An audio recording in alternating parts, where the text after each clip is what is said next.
You think medieval winters were all cozy hearth fires and fur blankets? Yeah, no. In Dark Age Britain, winter meant watching your neighbours drop dead from starvation while you burned actual shit for warmth because the firewood ran out. Half your village wouldn't make it to spring. The average Anglo-Saxon wasn't worried about which mead to serve at dinner. They were calculating if they should eat the family pig now or watch their kids starve next month. Winter wasn't romantic. It was a 3-month death match against nature, and nature usually won.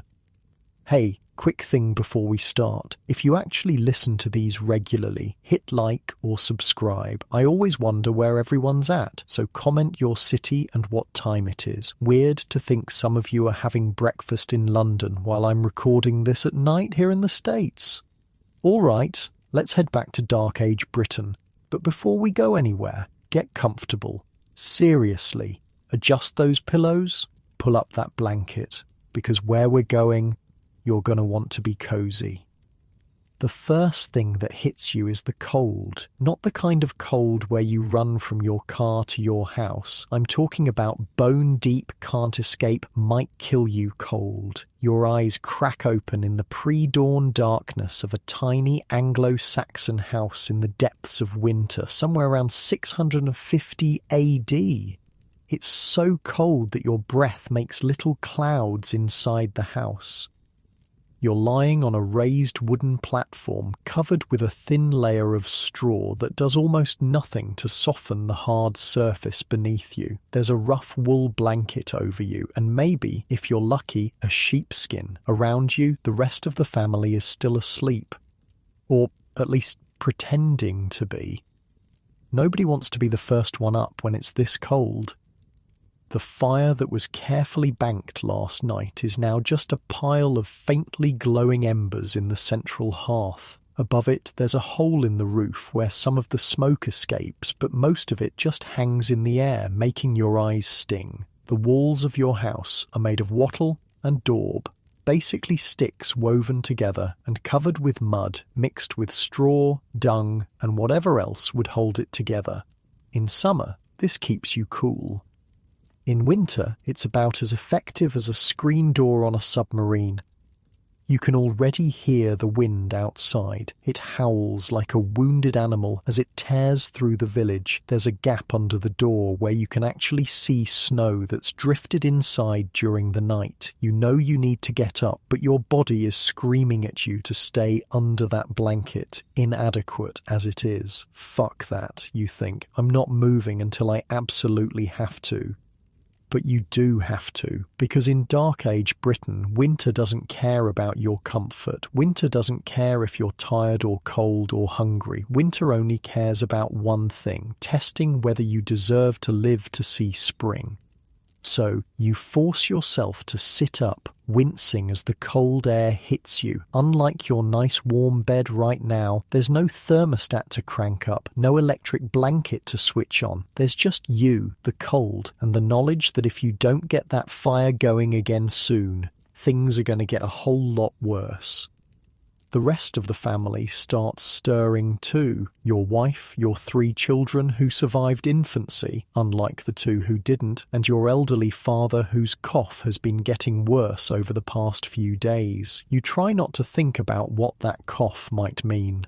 Winter illness in the Dark Ages wasn't just inconvenient, it was often a death sentence.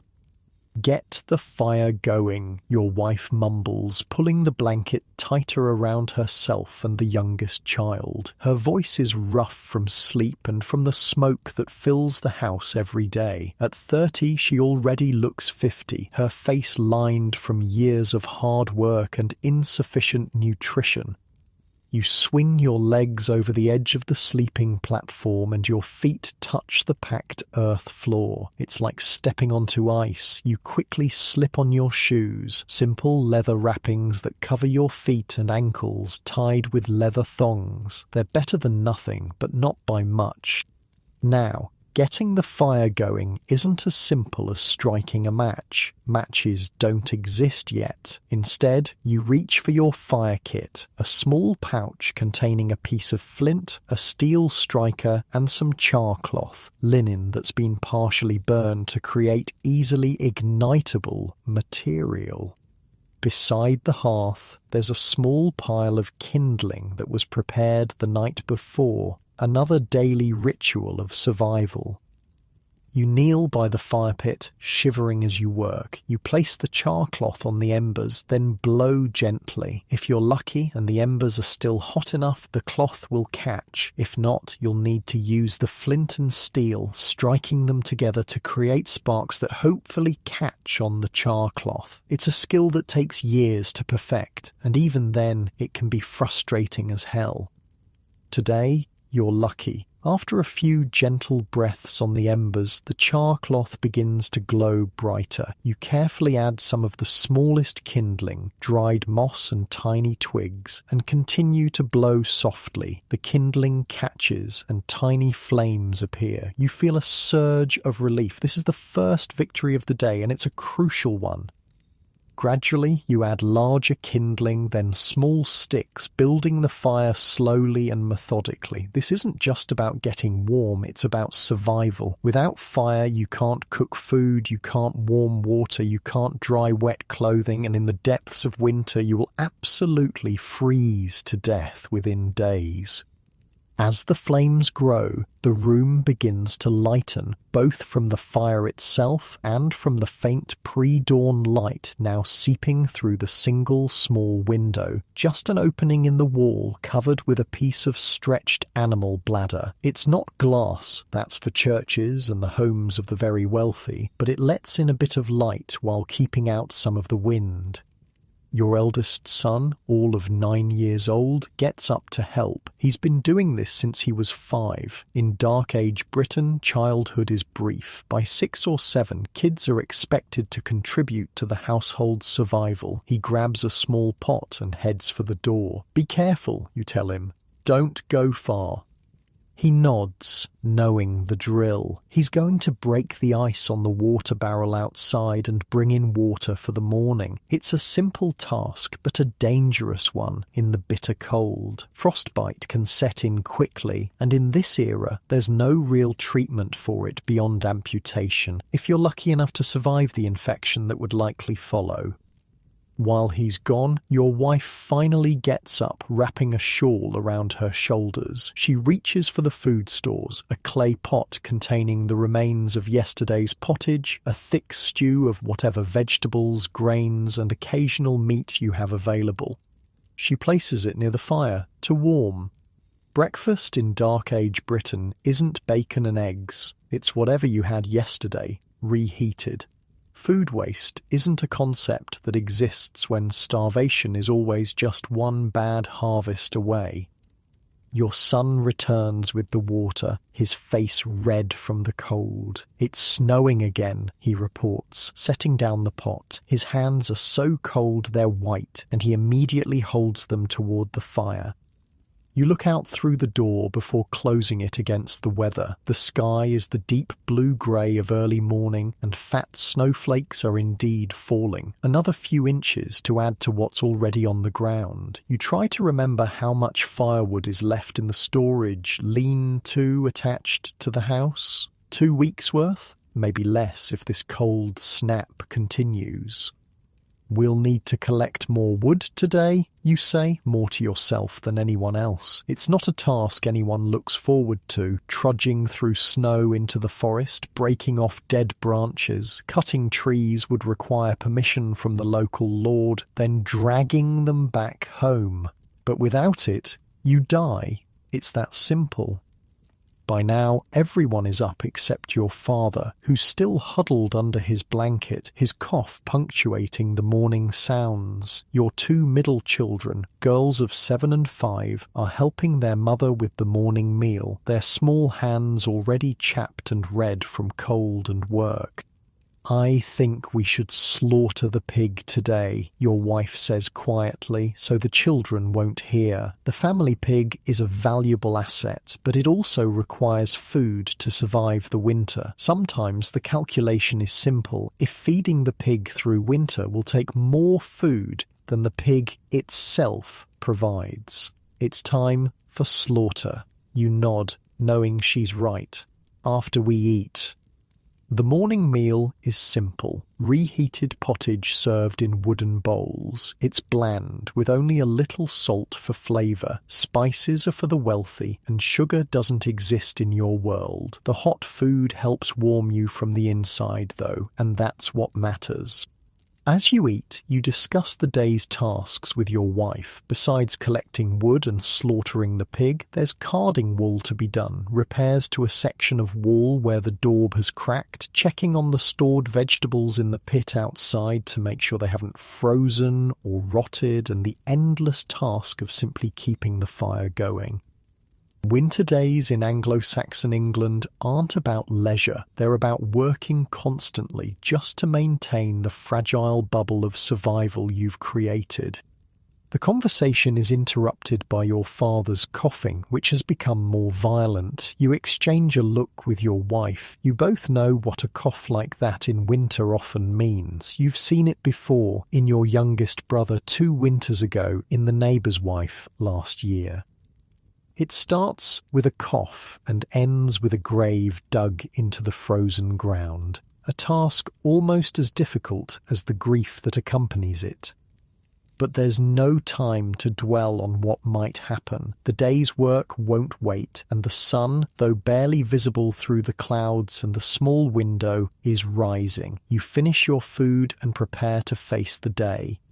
First, though, you need more layers. You pull on a second tunic over the one you slept in. Both are made of rough wool, scratchy against your skin, but crucial for warmth. Over these goes a cloak, fastened at the shoulder with a simple iron brooch. On your legs a woolen hose tied at the knee, and over these you wrap lengths of cloth in a crisscross pattern for extra warmth, an ancient version of leg warmers.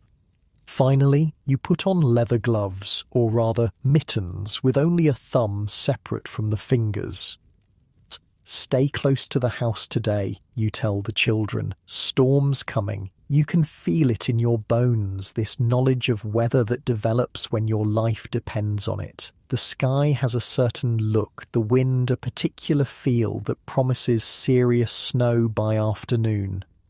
Your wife nods, already organising the indoor work. The eldest will help you with the wood and the pig. The younger 2 will help her with the wool and other tasks. Your father will rest by the fire for all the good it will do him. As you open the door to face the day, the blast of cold nearly takes your breath away. It's the kind of cold that makes your lungs ache and your eyes water, the kind that freezes beards and numbs fingers through gloves. Your son follows you out, his face already set in the stoic expression that people in this time develop early, a face that acknowledges hardship as the default state of existence. The village around you is quiet except for the occasional sound of coughing from nearby houses and the distant crow of a rooster. Smoke rises from the holes in each roof, the only sign that inside these simple structures other families are fighting the same daily battle against winter that you are. You look at your son, already tall for his age, but thin from the perpetual slight malnourishment that affects everyone except the nobility. Wood first, you tell him, then the pig. He nods, and together you head toward the edge of the woods, shoulders hunched against the wind and falling snow. You're barely an hour into the day, and already you're exhausted. But this is winter in Dark Age Britain. This is survival. This is normal. And as you trudge through the snow, you can't help but think about how many winters you've survived already. Not everyone does. Each spring reveals the cost of winter, the fresh graves, the abandoned houses, the hollow-eyed survivors. You wonder, as you do every year, whether this will be the winter that finally takes you or someone you love. But such thoughts don't help with the task at hand, so you push them aside and focus on finding wood dry enough to burn, because in Dark Age Britain, dwelling too long on what might happen is a luxury you can't afford. There's only now, only today, only the next task that keeps death at bay for another few hours. Your breath forms clouds in the frigid air as you and your son enter the forest. The snow is already ankle deep and getting deeper. Another day of winter survival has begun. The snow falls harder as you push deeper into the forest, coating the branches above like a blanket. You've always kinda hated that comparison. Blankets are supposed to be warm, not trying to kill you. Your son works alongside you in silence, his reddened hands snapping dead branches from the lower parts of trees while you tackle the higher ones. "Why can't we just cut down a tree?" he asks, breaking the quiet. "Wouldn't that be easier?" You shake your head. Last man who cut down one of the Theng's trees without permission lost his hand. You hold up your own gloved hand, making a chopping motion. "Not worth it," he nods, understanding. In your world, the local Then, a nobleman who serves the king, owns the woodland. You have rights of pannage, permission to let your pig forage for acorns in autumn, and you can collect dead wood. But cutting down a living tree? That's theft, and theft means punishment. You pile broken branches in the center of a length of rough cloth. When it's full, you tie the corners together to make a bundle that can be dragged through the snow. Your son does the same with a smaller cloth. Your breath plumes in front of you, crystallizing in your beard. The cold is worsening, seeping through your layers, making your toes numb despite the rags wrapped around your feet inside your leather shoes. "That's enough," you say finally, looking at the sky. The clouds have darkened, heavy with snow. Storms coming faster than I thought. You heft your bundle onto your back, wincing at the weight. Your son struggles with his, smaller but still heavy for his frame. Together, you begin the trudge back home, leaving a messy trail through the fresh snow. "Father," your son says after a while, his voice small against the vastness of the winter forest, "will we have enough food to last?" The question hangs in the freezing air between you. It's the question everyone asks themselves every winter, the calculation that never stops running in the back of your mind. "We'll make it," you say, with more certainty than you feel. The pig will help, and Woden, willing the Then might distribute some of his stores if things get bad. You don't mention that the Theng only does this when people start dying of hunger, and even then, only sometimes. You don't say that last winter 3 families in your village starved because the Theng decided they hadn't worked hard enough during harvest to deserve his help. You don't tell your son that his question is the one that keeps you awake at night, staring at the smoke-blackened rafters.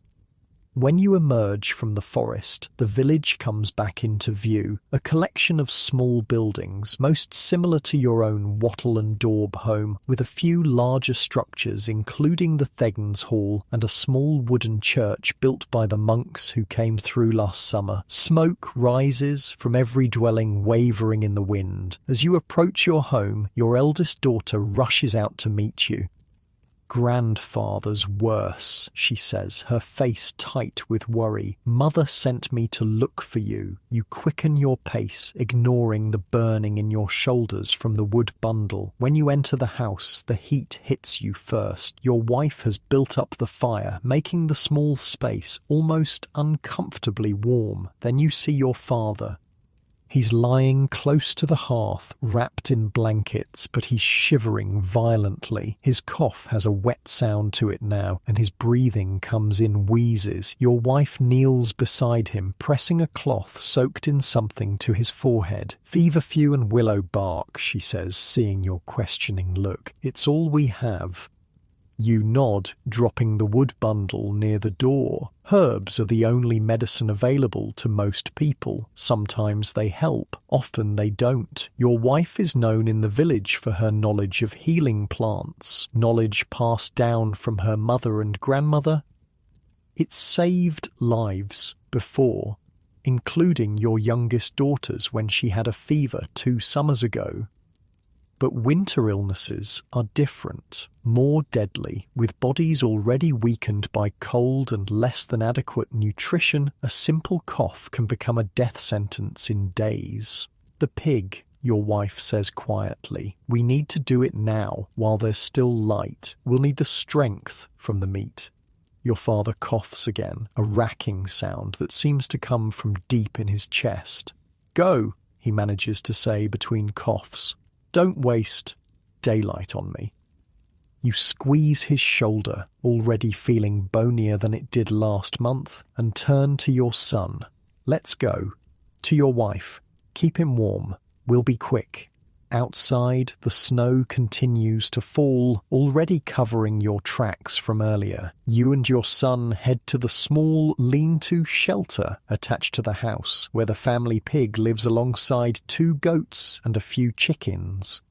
The animals stir as you enter. The smell hits you immediately, a pungent mix of animal waste, hay, and the earthy scent of the creatures themselves. But it's noticeably warmer in here than outside, the body heat of the animals creating a pocket of relative comfort. The pig, a bristly creature with patchy black and pink skin, grunts at your approach. It's not a massive animal by modern standards, maybe 120 pounds at most, but it represents a significant amount of food. You've been fattening it since spring on scraps, foraged acorns, and whatever else it could eat. Turn around if you want, you tell your son. Some children get upset at this part. He shakes his head. I'll help. You nod, respecting his choice. This is part of growing up in your world, understanding where food comes from, participating in every aspect of survival. You reach for the rope hanging on the wall, fashioning a quick snare. The pig, used to human contact, doesn't resist much as you loop it around its snout. Then, with practiced movements, you pull its head back, exposing the throat. Your son holds the body steady. Thanks to you for your life, you murmur, a half-Christian, half-pagan acknowledgement that isn't quite a prayer. Then you draw the knife across the throat in one swift, deep cut. The blood pulses out in a steaming rush, darkening the straw underfoot. You position a wooden bucket to catch as much as possible. Blood is too valuable to waste. It will be mixed with oats and spices to make blood pudding, a calorie-rich food that can help see you through the winter. The pig thrashes briefly, then goes still. Its eyes glaze over as the last of its life drains away. You and your son work in silence for a few moments, ensuring all usable blood is collected. Now the hard part, you say, wiping your knife on a rag. Butchering a pig is neither quick nor easy, especially in the cold, but every part must be used, and used quickly before it can spoil. You hoist the carcass, hanging it from a beam in the lean-to. Your son helps as you begin the process of gutting and skinning. The intestines come first, carefully removed to avoid puncturing them and contaminating the meat. These will be cleaned thoroughly to use as casings for sausages. The stomach and bladder will become containers. The heart, liver, and other organs will be eaten first, as they spoil quickest. You work methodically, your hands red with blood and aching from cold. Your son follows your instructions, holding things steady, helping to separate fat from meat, meat from bone. This isn't his first pig slaughter, but it's the first where he's old enough to be truly helpful. Good work, you tell him as you begin quartering the carcass. Your hands are steady. He straightens a bit at the praise, his breath clouding in the cold air of the lean-to. Will we smoke most of it? You nod. Smoke what we can, salt what we can't. Salt is precious, traded from coastal regions where seawater is evaporated, but essential for food preservation. You've been saving yours for this very purpose. As you work, you hear the door of your house open, and your wife appears, wrapped in her shawl. How is he? You ask, without looking up from your bloody work. Sleeping, she says. The fever's rising. She doesn't need to say more. You all know what that means. She surveys your progress with the pig. I'll get the salt and the smoking herbs ready. With that, she disappears back into the house. You and your son continue the butchering, working faster now as the daylight begins to fade and the snow falls more heavily. The temperature is dropping further and your fingers are stiffening with cold despite the physical labor. By the time you finish cutting the meat into manageable portions, your back aches and your hands are numb. Your son looks exhausted, his face splattered with blood despite his efforts to stay clean. Let's get this inside, you say, gathering the most perishable parts, the organs, some of the blood, and several cuts of meat into a wooden tray. Your son takes another tray with fat and some smaller cuts. The rest you cover with a cloth to be processed tomorrow. When you enter the house, the warmth is a blessing. Your wife has been busy. A large pot simmers over the fire, filled with water and wild herbs for the brining. Several smaller pots contain renderings for different purposes. The children have been put to work too. The younger ones sorting herbs and preparing salt mixtures under their mother's guidance. Your father still lies near the hearth, his breathing laboured even in sleep. You try not to dwell on the pallor of his skin or the way his chest struggles to rise and fall. Put everything here, your wife directs, indicating a clean cloth spread near her work area. The liver, heart and kidneys will cook tonight. The blood needs to be mixed with oats before it congeals. You deposit your trays, then move to wash your hands in a bucket of melted snow water. Your son does the same, the water turning pink with diluted blood. How much salt do we have? You ask. Your wife gestures to a small clay pot. Enough for the most important pieces. The rest will have to smoke heavily. She pauses, looking at the meat. It's a good pig. It will help. The work continues as evening approaches. The liver and other organs are sliced and placed in a pan to cook over the fire. The blood is mixed with oats, herbs, and a tiny amount of precious salt to make blood pudding, which will be stuffed into the cleaned intestines tomorrow. Some of the fat is rendered down for cooking and preserving, while other parts are set aside for making soap and candles. Nothing is wasted. The bones will be used for broth, then carved into needles, pins, and tools. The skin will be scraped and stretched to make parchment or leather. Even the bristles will be collected for brushes. As darkness falls completely outside, the inside of your home becomes a hive of activity. Your eldest daughter tends to her grandfather, changing the herb-soaked cloth on his forehead and helping him drink small sips of water. Your son cleans and sorts the intestines for tomorrow's sausage making. The younger children continue to help your wife with food preparation. The smell of cooking liver fills the small space, making your stomach growl. Despite the circumstances, your father's illness, the harsh winter, the constant worry about food, there's a certain satisfaction in days like this. The pig represents security, at least for a while. Its meat will provide protein and fat that your family desperately needs to survive the cold months. Should we check on the root cellar? Your son asks, looking up from his work. You nod. The root cellar, really just a pit dug into the ground and covered with planks, then insulated with straw, contains what's left of your autumn harvest. Carrots, turnips, onions, and a few precious apples. In the current cold, there's a risk that they might freeze and be ruined. We'll go after we eat, you tell him. The meal, when it's ready, is the best you've had in weeks. Fresh liver, heart and kidneys, seasoned with the few herbs your wife has managed to dry and preserve, along with a portion of yesterday's pottage and a small serving of bread made from barley flour. It's a feast by winter standards. You all eat silently, savouring the rich taste of the fresh meat. Even your father manages a few bites, though he has to pause frequently to cough. After the meal, you and your son bundle up again to check the root cellar. Outside, the snow has accumulated to mid-calf depth and it's still coming down. The sky is completely dark now, but the snow provides a strange half-light that makes it possible to see. You brush the snow off the planks covering the root cellar and lift them carefully. A rush of cold, earthy air greets you. Your son holds a small oil lamp made from rendered fat with a reed wick, its feeble light illuminating the stores below. Some of the turnips are showing frost, he says, pointing.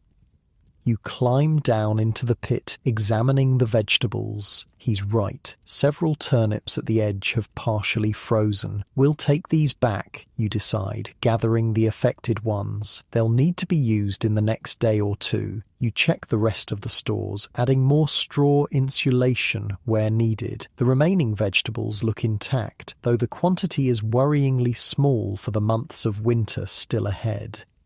Back in the house, you find your wife in conversation with a neighbour, Egbert, a man about your age whose wife died in childbirth last winter. He stands awkwardly near the door, a small bundle in his hands. "Heard you slaughtered today," he says by way of greeting.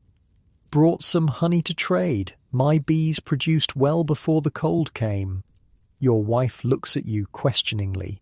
Honey is valuable. A rare sweetness and a preservative too. But trading away meat now means less food later.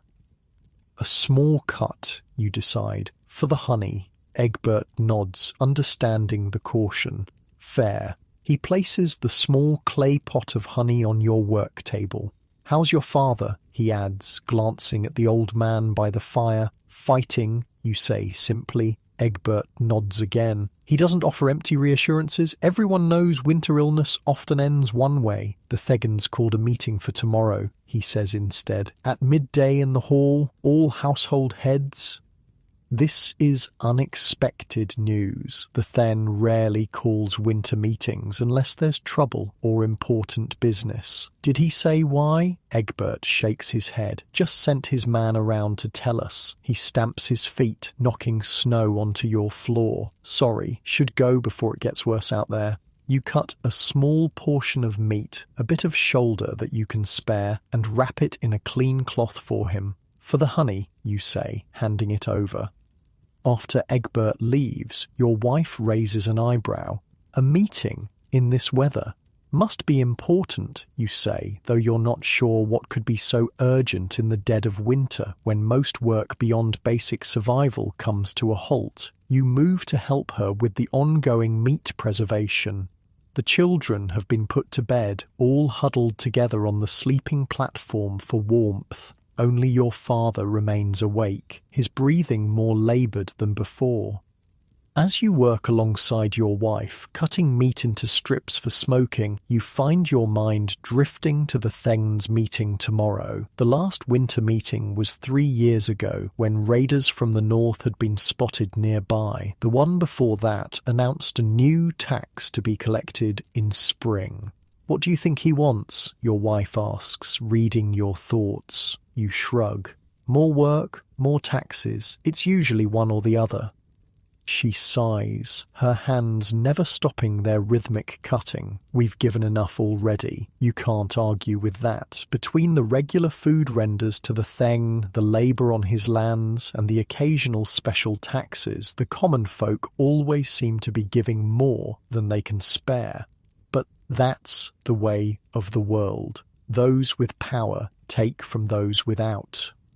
Your father's coughing interrupts your thoughts. It sounds worse, a wet, rattling sound that makes both you and your wife pause in your work. "I'll check on him," she says, wiping her hands on a cloth. You continue cutting meat, trying not to listen to your father's struggling breaths, or your wife's soft, comforting words. There's nothing to be done except make him comfortable and hope. Medicine as you know it is limited to herbs, prayers, and luck. When your wife returns to the table, her expression tells you everything. "It won't be long," she says quietly. His lungs are filling. You nod, feeling a hollow space open inside you. It's not unexpected. Your father is old by the standards of your time, nearly 50. But the loss will still cut deep. And beyond the grief, there's the practical reality. One less pair of hands to help with work. One less person contributing knowledge and skills to the household. "Should I wake the children?" you ask. She considers, then shakes her head. Let them sleep. They can say goodbye in the morning if... She doesn't finish the sentence. You work late into the night, preserving as much of the pig as possible. Some cuts are submerged in brine, others rubbed with salt and herbs. The larger pieces are hung from the rafters, ready to be taken to the smoking shed tomorrow. The intestines are cleaned thoroughly, ready to be stuffed with a blood pudding mixture that sits covered near the fire. Your wife checks on your father periodically. His condition worsens gradually, his breathing becoming more strained, his periods of consciousness briefer. You take turns sitting with him, speaking softly of good memories, assuring him that the family will be cared for. It's well past midnight when you finally finish the most urgent preservation work. Your wife has fallen asleep beside your father, her hand still holding his. You should wake her, get her to come to bed properly, but you don't have the heart to disturb her. Instead, you bank the fire carefully for the night, making sure it will last until morning without needing to be fed. Then you check that the door is securely latched against the wind and any animals that might be desperate enough to try entering a human dwelling. Finally, you climb onto the sleeping platform where your children are huddled together, their small bodies generating a pocket of warmth under the shared blankets. You ease yourself in beside them, trying not to wake them. As you lie there, listening to the wind howl outside and the laboured breathing of your father across the room, you find yourself doing the mental calculations again. How much food is left? How long until spring? Will the then demand part of your newly slaughtered pig as tax? Will your father's illness spread to the children? It's the same worry that gnaws at every parent, every provider, in every home across the village on this winter night. The constant underlying fear that despite all your hard work, all your careful planning, it might not be enough. But for now at least, your family is fed. The fire still burns. The storm rages outside, but you are, for this moment, sheltered from its fury. And sometimes, in Dark Age Britain, that's the best you can hope for. To survive one more day, to push death back just a little further. Tomorrow will bring its own challenges. The Thegans meeting, more preservation work, caring for your father if he makes it through the night. But that's tomorrow. For now, you close your eyes, letting the exhaustion of the day pull you towards sleep. As consciousness fades, your last thought is of the pig, the security its meat represents, the weeks of survival it has brought your family. In your world, that's something close to wealth, something close to peace. Morning comes too soon, as it always does in winter. One moment you're asleep, the next your son is shaking your shoulder gently. "Father," he whispers. "Grandfather is gone." You're instantly awake, the familiar weight of grief settling on your chest before you even fully process the words. You slide carefully from the sleeping platform, trying not to wake the younger children. The room is cold. The fire has burned low overnight. Your wife kneels beside your father's body. She's already closed his eyes and positioned his hands across his chest. His face looks peaceful, the pain of his final days erased. "Just before dawn," she says softly as you kneel beside her. "He didn't suffer at the end." You nod, unable to speak for a moment. Your father taught you everything, how to hunt, how to farm, how to survive. Now he's gone, another victim of winter's merciless grip. We'll need to prepare him today, your wife says, practical even in grief. Before the Thegns meeting, death waits for no one in winter. Bodies must be dealt with quickly before they begin to decay, and the frozen ground makes burial challenging. It's a grim task, but a necessary one. I'll get water, your son says, already reaching for the pot.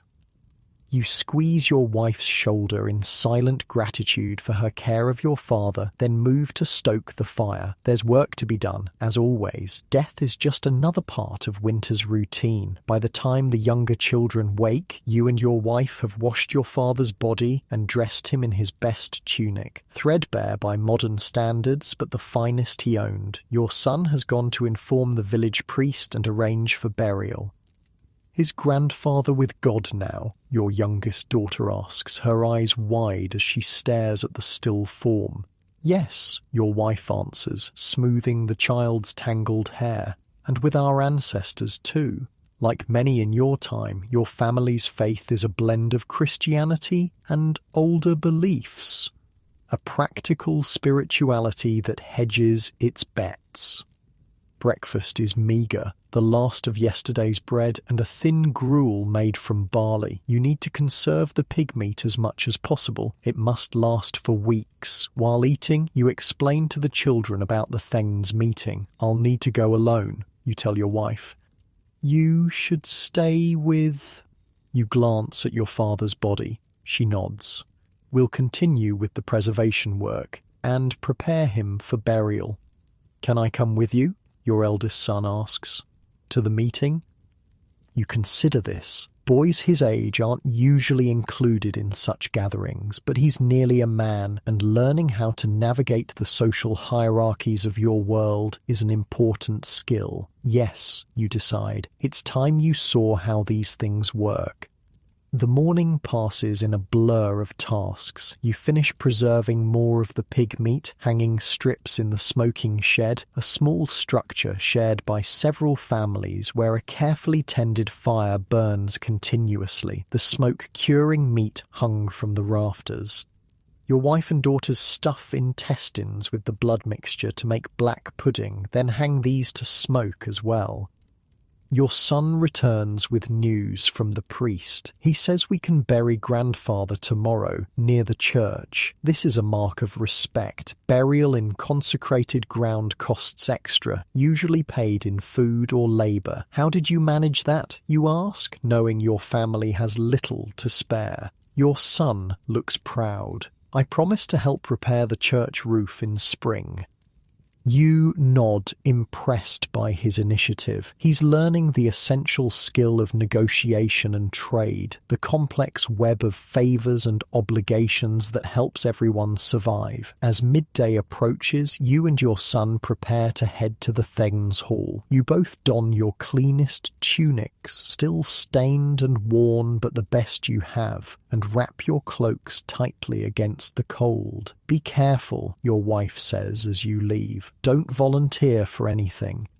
It's good advice. In your experience, the Thegns' requests for assistance usually mean more work for already exhausted villagers. The snow has stopped, but the sky remains heavy and grey, promising more to come. The village is quiet as you make your way toward the Thegns Hall, a long wooden building at the centre of the settlement.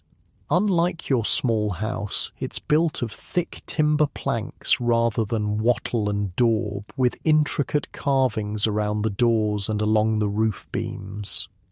Other men trudge through the snow toward the same destination, household heads from across the village, all looking equally tired and wary. There's Egbert from last night, and old Wulfric, whose joints pain him so badly in winter that he walks with a stick.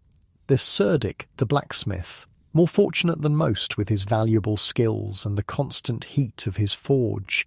Each man nods in greeting, but conversation is minimal. Cold conserves energy by dampening social niceties.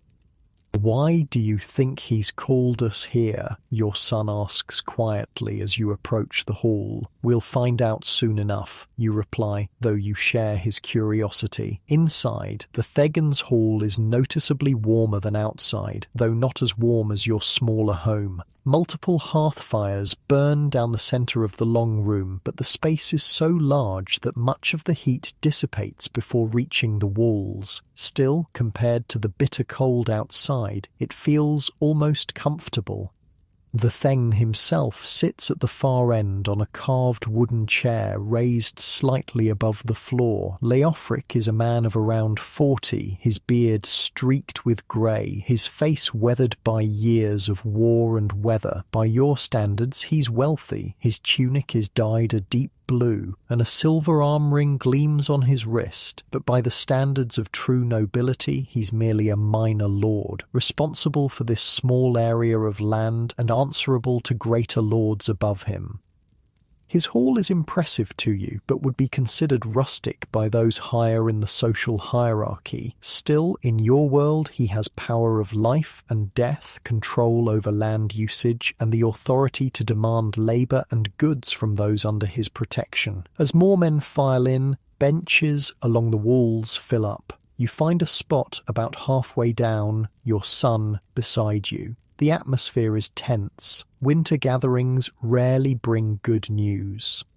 When all are present, the Thegn stands. The room falls silent immediately. "Men of Wolfhampton," he begins, using the old name for your settlement. "I've called you here because word has come from the king's messenger." He pauses, letting the significance sink in. Contact with the wider world is rare in winter. "Danes have been sighted along the coast," he continues, his voice grave. "3 ships moving south." A murmur passes through the gathered men. Danish raiders, Vikings, are a persistent threat, though they usually come in summer when seas are calmer and there's more to steal. "Why would they come in winter?" someone asks. "There's nothing to take." The Thegn's mouth tightens. "They're not looking to raid and leave. The messenger believes they seek land to settle. They've already burned 2 small settlements north of here." This news sends a chill through the room, colder than the winter air outside. Summer raids are terrifying but brief. The Danes take what they can carry and disappear back to sea. But settlement, that means fighting for territory, for survival itself. "What would you have us do, Lord?" Cerdic the blacksmith asks. "We're no warriors, most of us." The Thegn surveys the room, his eyes hard. "We prepare. The King's Fyrd may not come this far west. They'll protect the larger towns first. We may need to defend ourselves. The Fyrd is the King's army, made up largely of free men called to service in times of war. But in the depths of winter, with snow blocking roads and freezing men in their tracks, help might be weeks away, if it comes at all. Starting tomorrow," the Thegn continues, "all able men will spend part of each day strengthening our defences. We'll dig ditches where the snow allows, sharpen stakes, repair the old wall around the village core." A groan ripples through the assembly. It's not resistance. No one wants to be defenceless against Danish axes, but the prospect of additional labour when everyone is already struggling just to survive the winter is daunting. "My lord," old Wulfric speaks up, his voice quavering, "many of us can barely gather enough wood to keep our families from freezing. How can we? Would you prefer to keep warm while the Danes burn your house around you?" The Thegn cuts him off sharply. "They won't wait for spring, and neither can we." No one argues further. The threat is real, and despite the hardship, defence must take priority. "Each household will send 1 man each day starting tomorrow," the Thegn decrees. "We'll work in shifts. Cerdic," he turns to the blacksmith, "you'll repair what weapons we have and forge more as materials allow." The blacksmith nods grimly. "Iron is scarce, but he'll do what he can." The rest of you take inventory of anything that could serve as a weapon. Hunting spears, wood-cutting axes, knives. Those with bows, check your strings and arrows.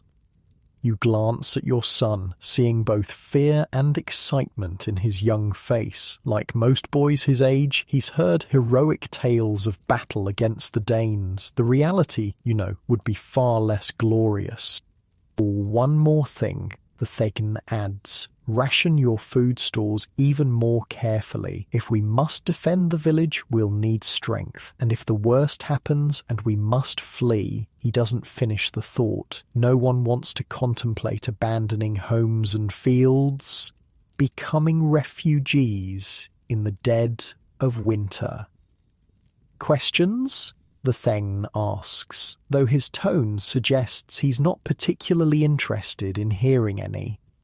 One man near the front raises his hand hesitantly. "My lord, my wife gave birth just 3 days ago. She needs me to find another in your household to take your place," the Thegn interrupts, "or work at night while she sleeps. Everyone contributes." His eyes scan the room. "Anyone else?" The silence is answer enough. "Go then. Begin preparations. I'll expect the first workers at dawn tomorrow." As you file out of the hall with the others, the mood is somber. The threat of Danish raiders was always present in summer, but winter was supposed to be a reprieve from that particular danger, if not from others. "Father," your son says quietly as you trudge back through the snow, "will they really come here?" You consider lying to him, offering false reassurance. But in your world, comforting lies can be deadly. Children need to understand the dangers to survive them. "I don't know," you answer honestly, "but we must be ready if they do." When you return home, the smell of cooking greets you. Your wife has prepared a small portion of the fresh pig liver, carefully rationed to make it last longer. She looks up as you enter, reading your expression. "Bad news?" she asks, already knowing the answer. You explain about the Danish ships while your son goes to check on his sisters, who are still working on preserving meat. Your wife's face pales slightly at the news, but she remains calm. Like all women of your time, she's accustomed to hardship and danger. "What does it mean for us? Now, I'll need to help with defences starting tomorrow," you tell her, "and we should hide some of our food stores, just in case." She nods, understanding the unspoken concern. If raiders come, visible food supplies will be the first things taken. Some must be concealed to give your family a chance if the worst happens. "Your father?" you ask, noticing his body has been moved. "The priest came while you were gone. They've taken him to the church. The ground's too frozen for digging today, but they'll manage it tomorrow." She hesitates. "I gave them some of the pig fat for their help." It's a significant offering, but a necessary one. In your community, everyone negotiates such exchanges constantly. Goods for services, help for future consideration. The complex web of obligations helps everyone survive. You sit at the table, suddenly exhausted despite the day being only half over. The news from the Thegns' hall weighs heavily, compounded by your father's death and the constant struggle against winter itself. Your wife places a small wooden bowl in front of you, containing a portion of liver and onions cooked in pig fat. It's a meagre serving by modern standards, but in your world, it's a feast, rich in calories and nutrients that your body craves. "Eat," she says simply. "We'll need our strength." While you eat, your eldest daughter joins you at the table. At 7, she's already serious and observant, with a wisdom beyond her years. "Is grandfather really with God?" she asks suddenly. You glance at your wife, then back to your daughter. "Yes," you say, "and with our ancestors too, in the halls beyond." "But the priest says the old gods aren't real," she persists, her brow furrowed. "He says there's only the Christ God."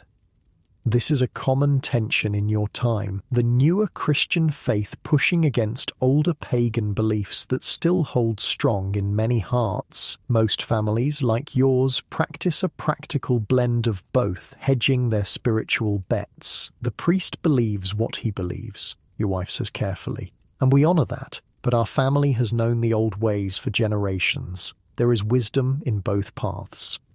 Your daughter seems satisfied with this answer, at least for now. In truth, most people in your village maintain similar spiritual flexibility, attending Christian services while still observing the old festivals and customs. The distant bishops might disapprove, but here in the borderlands, pragmatism trumps doctrinal purity.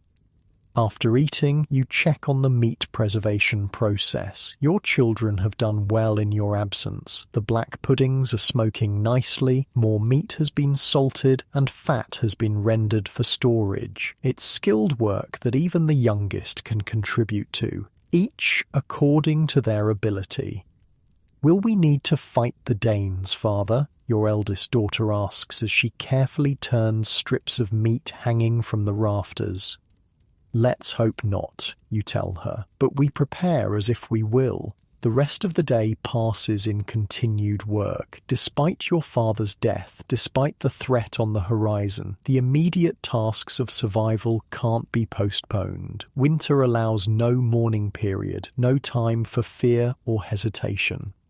You reinforce the livestock shelter, packing extra straw against the walls to keep in warmth. The remaining animals, 2 goats and a few chickens, represent a significant portion of your family's wealth and future food supply. Losing them to cold would be devastating. Your son helps you check your meager weapons, a wood-cutting axe, a hunting spear with a fire-hardened wooden tip, and the knife you use for everything from butchering to woodworking. None would stand against a Danish warrior's steel, but they're better than bare hands.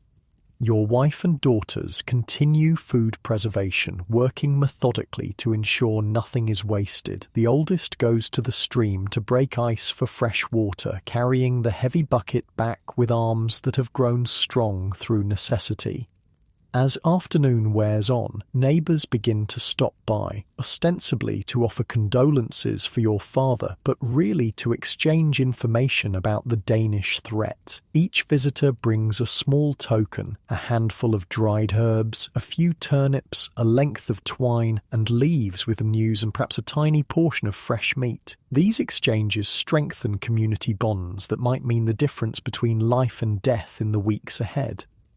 "Heard the Thegins sending men to watch the old Roman road," Egbert says, as he presents a small jar of honey, a generous gift that speaks to his concern for your family after your father's passing. "In case they come by land rather than river." You nod, accepting both the information and the honey with equal gratitude. Makes sense. Snow might slow them, but not stop them if they're determined. Throughout these conversations, you notice your son listening intently, absorbing the adult concerns that will soon enough be his responsibility too. Childhood in your world is brief. By 12 or 13, he'll be expected to shoulder a man's burdens fully. As evening approaches, you help your wife prepare the main meal of the day, a pottage of barley, turnips, and small pieces of precious salt pork seasoned with the few dried herbs that remain from summer. The pot simmers over the fire, filling the small house with a savoury aroma that makes stomachs growl in anticipation. While it cooks, you gather the family to discuss plans for tomorrow. "I'll go to help with the defences after your grandfather's burial," you tell them. "The rest of you will need to continue the preservation work and tend to the animals. I can check the fish traps at the stream," your son offers. In winter, fish move slowly in the cold water, sometimes making them easier to catch in woven basket traps, if you can break through the ice to place them. Your wife nods approval. "The girls and I will finish the sausages and check the smoking shed." Even the youngest children have assigned tasks, gathering kindling near the house, feeding the chickens, carding wool for future spinning. In your world, idle hands are a luxury no one can afford, especially in winter. The meal, when it's ready, is eaten in near silence, each person focused on the rare satisfaction of a full stomach. You're careful to keep portions reasonable. The food must last. But today, with the fresh pig meat, you can afford to be a little more generous than usual. After eating, as darkness falls completely outside, your family gathers close to the fire. This is the only true leisure time in your day, a brief period when the immediate tasks of survival are done and sleep has not yet claimed you. "Tell us a story, Father," your youngest asks, her eyes already heavy with coming sleep. Stories are important in your world. They entertain, but they also teach and preserve knowledge. Without books or writing, skills reserved for monks and the rare noble who bothers to learn, oral tradition is how wisdom passes through generations. Which one would you like, you ask, though you already know the answer. "The one about King Alfred and the cakes," she says predictably. It's her favourite, the tale of a king who, fleeing Danish invaders, a detail that feels uncomfortably relevant now, took shelter with a peasant woman who, not recognising him, set him to watch her baking. Distracted by his troubles, the king let the cakes burn and was scolded soundly by the woman when she returned. You begin the familiar tale, embellishing here and there as all good storytellers do. The children listen raptly, even though they've heard it many times before. Your wife works on mending a tunic as she listens, her fingers moving steadily by firelight.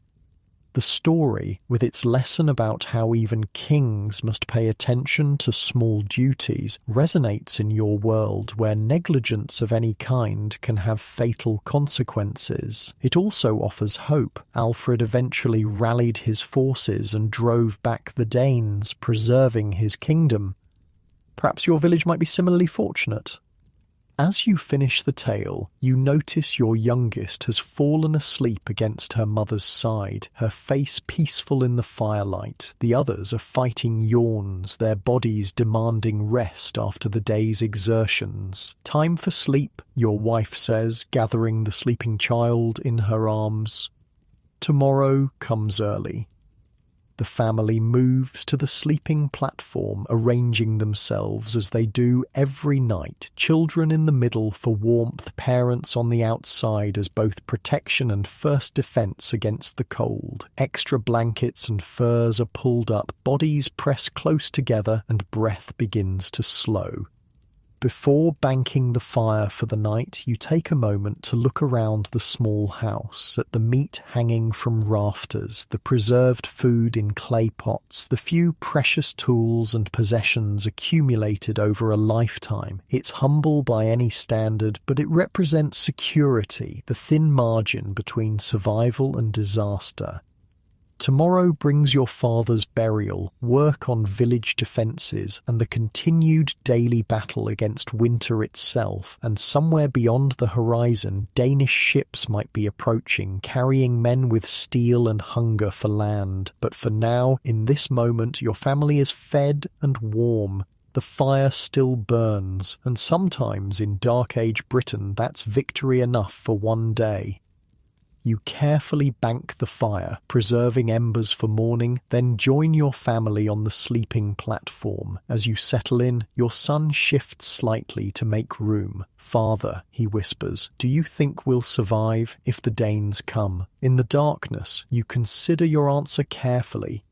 "We've survived everything else," you tell him finally.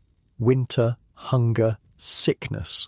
We'll survive this too, God and ancestors willing." Whether you believe these words fully or not doesn't matter. In Dark Age Britain, hope itself is a survival tool as essential as fire and food. You've learned to cultivate it carefully, like a precious crop that must not fail. Your son seems satisfied with this answer. His breathing soon deepens into sleep, joining the gentle rhythm of the rest of the family. You lie awake a while longer, listening to the wind outside, planning tomorrow's tasks, calculating food stores and defense strategies.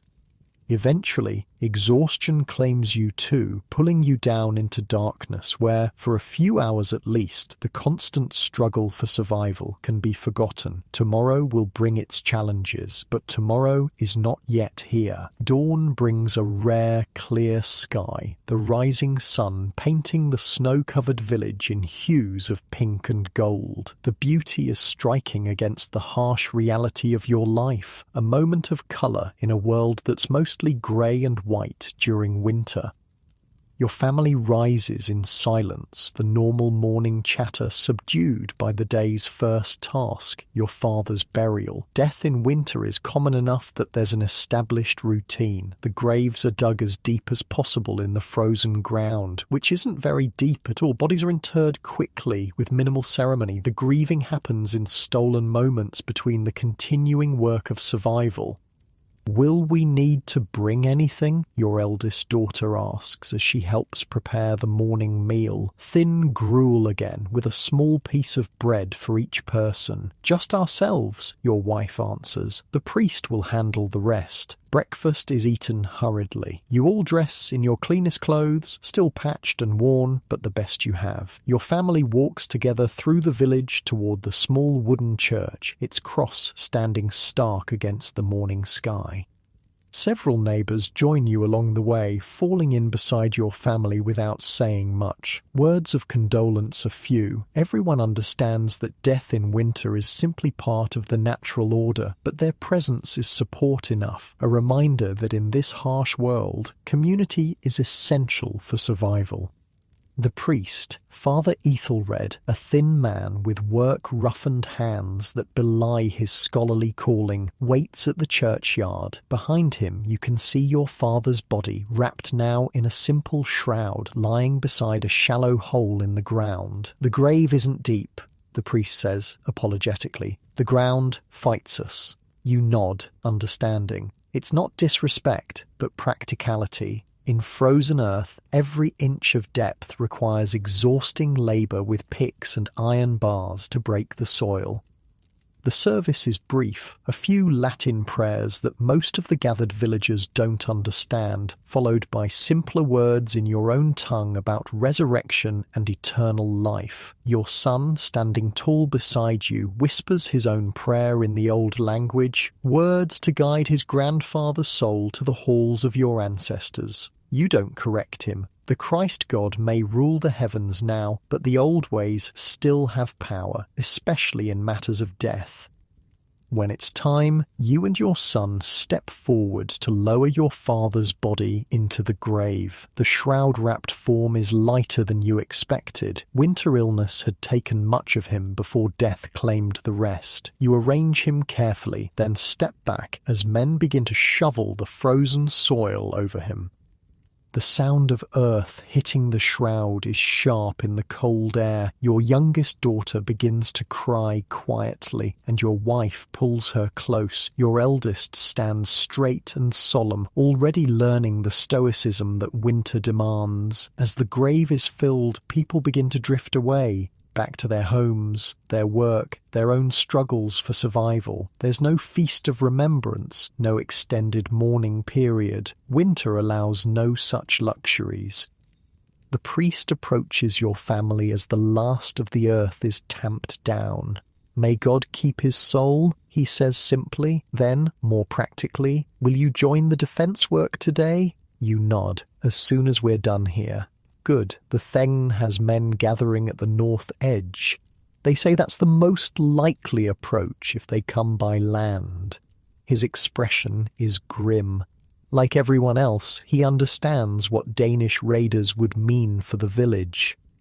After a final moment at the grave, you turn to your family. I'll go to the defense work now, you tell them. The rest of you should continue with the meat preservation and check the traps. Your wife nods. We'll manage. To your son, check the fish traps first. If the stream isn't completely frozen, we might have something. You leave them at the edge of the churchyard, watching as they head back toward home while you turn north. The village is already stirring with activity, smoke rising from houses, people moving with purpose despite the cold. Everyone has heard about the Danish threat by now, and the normal winter lethargy has been replaced by nervous energy. At the north edge of the village, where fields would be planted come spring, a group of men has already gathered. The Thegn is there, dressed more practically now in heavy wool and fur, directing the work. Beside him stands his Huskarl, a professional warrior who serves as his bodyguard and enforcer. Unlike the villagers with their farming tools repurposed as weapons, the Huskarl wears a mail shirt and carries a proper sword at his hip. Ah, Leofwine, the Thegn greets you, remembering your name despite your relative unimportance in his world.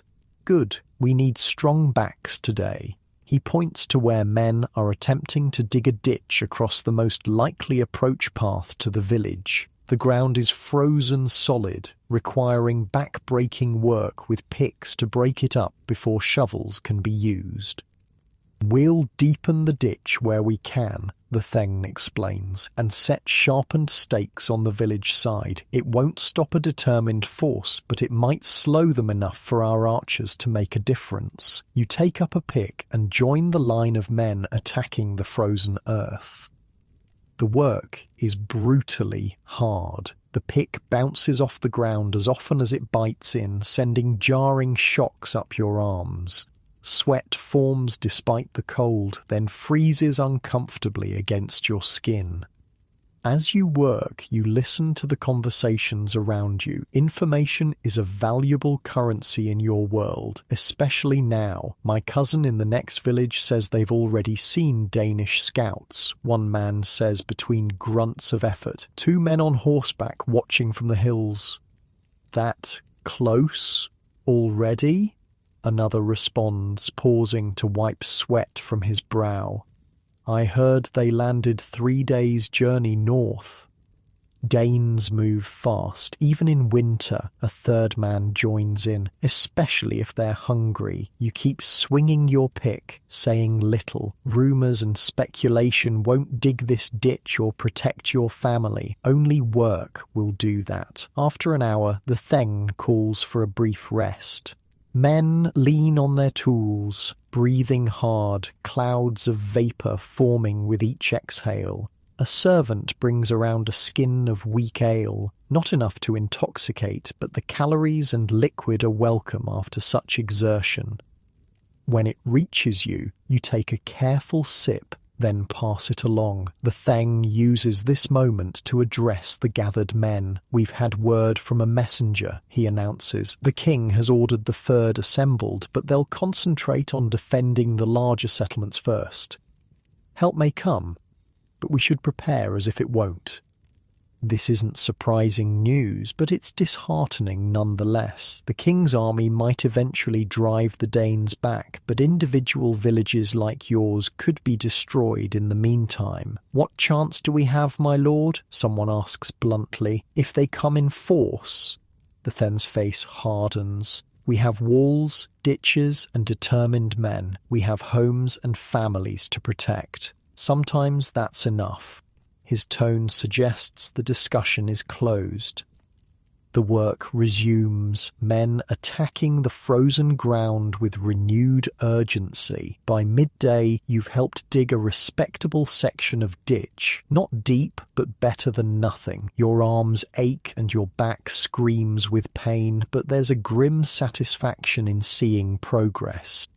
When the sun reaches its zenith, a pale disk barely visible through thin clouds, the then divides the workers into shifts. Half will continue with the ditch, while others begin sharpening stakes and reinforcing the simple palisade wall that surrounds the village core.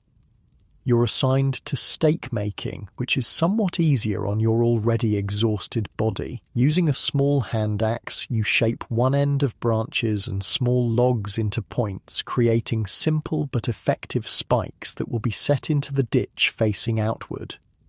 As you work, your thoughts drift to your family. Is your son having any luck with the fish traps? Are the younger children staying warm enough? Is your wife managing the many tasks that would normally be shared between you? Winter survival is difficult enough without the added burden of defense preparations and grief. Around mid-afternoon, you see a familiar figure approaching, your son carrying something wrapped in cloth. Your heart lifts at the sight of him, then tenses with concern. He shouldn't be here unless something's wrong. He reaches you, slightly out of breath from hurrying through the snow. "Father," he greets you, then nods respectfully to the thane nearby. "Mother sent food." He unwraps the cloth to reveal a small portion of bread and salted pork, a generous offering given your limited supplies. You accept it gratefully, breaking off half to share with your son. "The traps?" you ask between bites. His face brightens. "2 fish, not big but fresh." This is excellent news. Fresh protein in winter is a precious resource, especially with your food stores already stretched thin. You feel a surge of pride in your son's growing competence. "And home? Everyone well?" He nods. "The smoking is almost done. Mother says the meat should last well into spring if we're careful." He hesitates, then adds more quietly, "There's a man in the village asking questions. A stranger." Your chewing slows. "What kind of man? What questions?" "He came on horseback, wearing a cloak with fur trim. In your world, such finery indicates wealth or status. He asked about our defences, how many fighting men we have. Said he was from the king." You exchange a glance with the man working beside you, who has overheard. Without a word, he sets down his axe and moves toward the thane, conveying the information. The thane approaches quickly, his housecarl at his side. "A stranger asking about our strength?" He asks your son directly. "When? What did he look like?" Your son describes the man again. Middle-aged, well-dressed, speaking your language but with an unfamiliar accent. "He rode towards the east path when he left," he adds. "About an hour ago." The Thegan's face darkens. "No messenger from the king would ask such things without coming to me first." He turns to his housecarl. "Take 2 men and follow. Don't engage. Just see where he goes." The warrior nods and strides away, selecting men as he goes. The thane looks back at your son. "You did well to bring this news." Then to you, "He has good instincts. He'll make a fine housecarl someday." It's high praise, though the prospect of your son becoming a professional warrior isn't necessarily appealing. Such men live violent lives, often short ones, but you nod acceptance of the compliment nonetheless. "Go home now," you tell your son. "Tell your mother what's happened. Keep everyone close to the house until I return." He nods seriously, understanding the potential danger. With a quick farewell, he heads back through the snow toward home, moving with the boundless energy of youth. The work continues with increased urgency, the news of a suspicious stranger adding fuel to fears that Danish raiders might be closer than thought. The ditch deepens slightly, more stakes are sharpened, and the palisade wall is reinforced where winter weather has damaged it. As the afternoon wears on, the temperature drops further. Your sweat-dampened clothes begin to freeze, making movement uncomfortable. Your hands, despite woolen mittens, grow numb with cold. But you persist, as does everyone. The alternative, being unprepared if raiders come, is unthinkable. We'll finish for today. the Thegn announces finally as daylight begins to fade. Same time tomorrow. Bring any weapons you have to be checked by Cerdic. Men gather their tools, their movements slow with exhaustion. Before you can leave, the Thegn approaches you directly. Your son, he says without preamble. How old? 9 summers, you answer, wondering at his interest. He nods thoughtfully. Old enough to serve as a runner if needed, quick feet, sharp eyes, useful if we need to send messages between defense points. Your instinct is to refuse, to keep your son as far from danger as possible, but in your world everyone serves according to their ability in times of crisis, and running messages would keep him away from actual fighting. If needed, you agree reluctantly. The Thegn nods again, satisfied. Go home, rest. We continue tomorrow. The walk back to your house seems longer than usual, your body protesting each step after the day's labour. The village is quieter than normal for this time of evening, people staying close to home, preparing for a threat that may or may not materialise. When you reach your door, warmth and cooking smells greet you. Your family looks up from their tasks, relief evident on their faces. They've been worried, though none would admit it.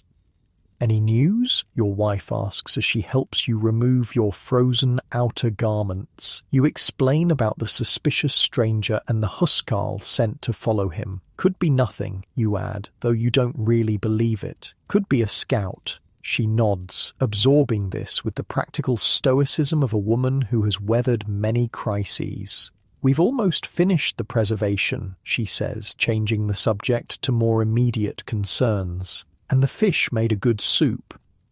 Your eldest daughter brings you a bowl of said soup, thin but nourishing, with flakes of precious fish and what looks like a few turnips floating in it. The warm liquid is heaven to your cold, stiffened body. As you eat, your son tells you more about his day. How he had to break thick ice at the stream to check the traps, how one had been disturbed by an otter that left tracks in the snow, how he reset them in slightly different spots that might yield better results tomorrow. Your younger children chime in with their own reports. Kindling gathered, chickens fed, wool carded for future spinning. Even in the shadow of threat, the daily work of survival continues. After eating, you check the meat preservation progress. Most of the pig has now been processed, smoked, salted, or made into sausages and puddings. It represents weeks of meals carefully rationed. The thought of raiders taking it, or worse, burning it with your house, is almost physically painful.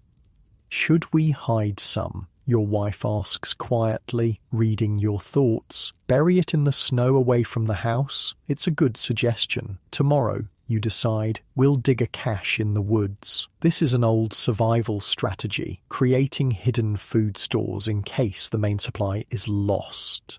Your father taught you the technique, as his father taught him. In uncertain times, such ancient knowledge becomes more valuable than ever. Your family settles into evening activities, mending clothes, carving a replacement handle for a broken tool, twisting plant fibers into cord for 100 useful purposes. Your wife begins spinning wool using a simple drop spindle, the repetitive motion almost hypnotic in the firelight. Your youngest child approaches you hesitantly. Father, will the bad men come and burn our house? The question hangs in the air, giving voice to the fear everyone feels but has avoided mentioning directly. You pull her onto your lap, feeling how small she still is, how vulnerable. We're preparing to keep them away, you answer carefully. The Thegn and all the men of the village are working to protect our homes. But if they come, your wife interrupts gently. We have a plan. Remember the hiding place in the woods we showed you last summer? The old badger den under the fallen oak? The child nods solemnly. That's where we'll go if we need to, your wife continues. We'll take food and blankets and stay safe until the danger passes.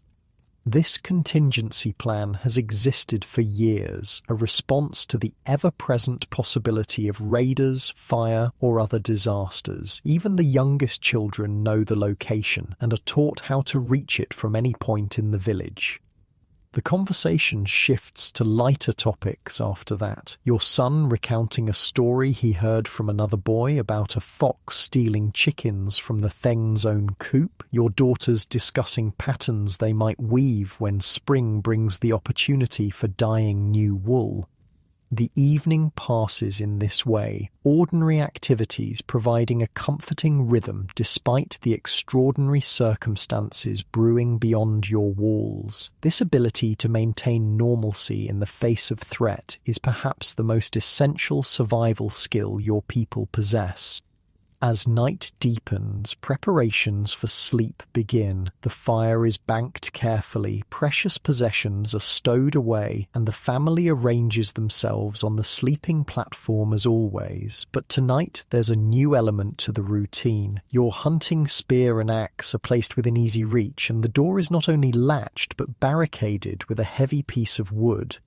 Sleep comes fitfully, your mind cycling through worries and plans, the suspicious stranger, the inadequate defenses, your family's safety, the countless tasks still needed for basic survival, all compete for attention in the darkness. Sometime in the deepest part of night you're awakened by a sound, a distant horn blast quickly cut short. You sit up, instantly alert, listening intently. Beside you, your wife is also awake, her body tense. "What was it?" she whispers. "I don't know," you reply honestly. "Could be the watch." The Thegan had mentioned setting night watches at the village boundaries, but a horn signal suggests something more urgent than routine vigilance. You rise quietly, trying not to wake the children, and move to the small window. Pushing aside the covering, you peer into the darkness.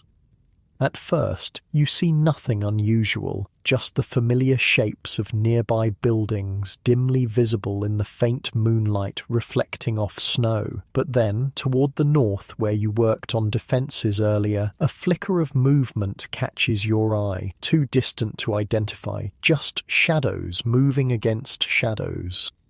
You're debating whether to investigate when another sound reaches you, the village alarm bell, normally used to announce meetings or celebrations, now ringing with urgent purpose. Its clanging shatters the night silence, instantly waking everyone in your house and likely the entire settlement. "Get up," you tell your family, already reaching for your warmest clothes. "Quickly now."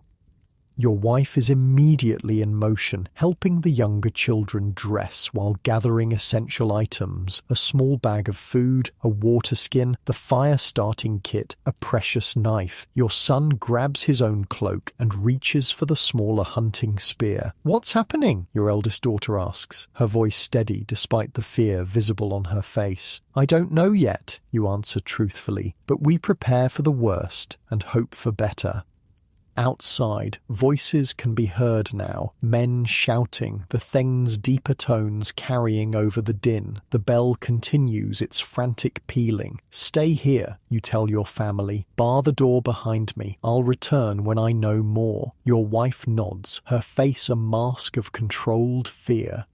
"Be careful," is all she says. The cold hits you like a physical blow as you step outside. The night air burns your lungs as you move quickly toward the commotion at the village edge. Other men emerge from houses along the way, some barely dressed against the cold, all carrying whatever weapons they possess. At the northern edge where you worked earlier, a crowd has gathered. Torches illuminate the scene in flickering orange light, casting long shadows across the snow. The Then stands with his huskarl, both fully armed now, addressing the assembled villagers. "Spotted, approaching from the north," the Thegn is saying as you join the group. "At least 20 men on foot, moving fast through the forest." Danes? Someone asks, the word carrying all the terror that generations of coastal raids have embedded in your people. Who else travels armed at night in winter? The Huskarl responds grimly. They've found our weak point and seek to exploit it before we're fully prepared. Murmurs ripple through the crowd. Fear, anger, resignation. 20 armed raiders against a village of farmers and craftsmen is not a fair fight, even with the partial defences you've managed to construct. What do we do, my lord? Cerdic the blacksmith asks, voicing the question on everyone's mind. The Thegan's face is hard in the torchlight. We fight, we protect our homes, our families, our food stores. We make them pay so dearly for each step that they decide easier targets lie elsewhere. It's a brave speech, but you note he doesn't promise victory. In your world, honesty about dire situations is valued over false hope.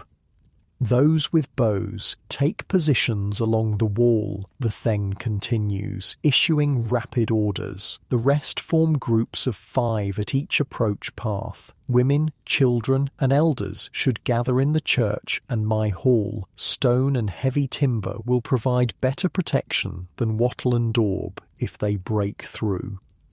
Men begin organising themselves according to these instructions, moving with the grim efficiency of those who understand their lives depend on it. You find yourself grouped with 4 others at the northeastern approach to the village, Egbert among them, carrying a woodcutting axe similar to your own. Never thought I'd die fighting Danes in the dead of winter, he mutters as you take positions behind the meagre barricade. Always figured it would be hunger or fever that got me.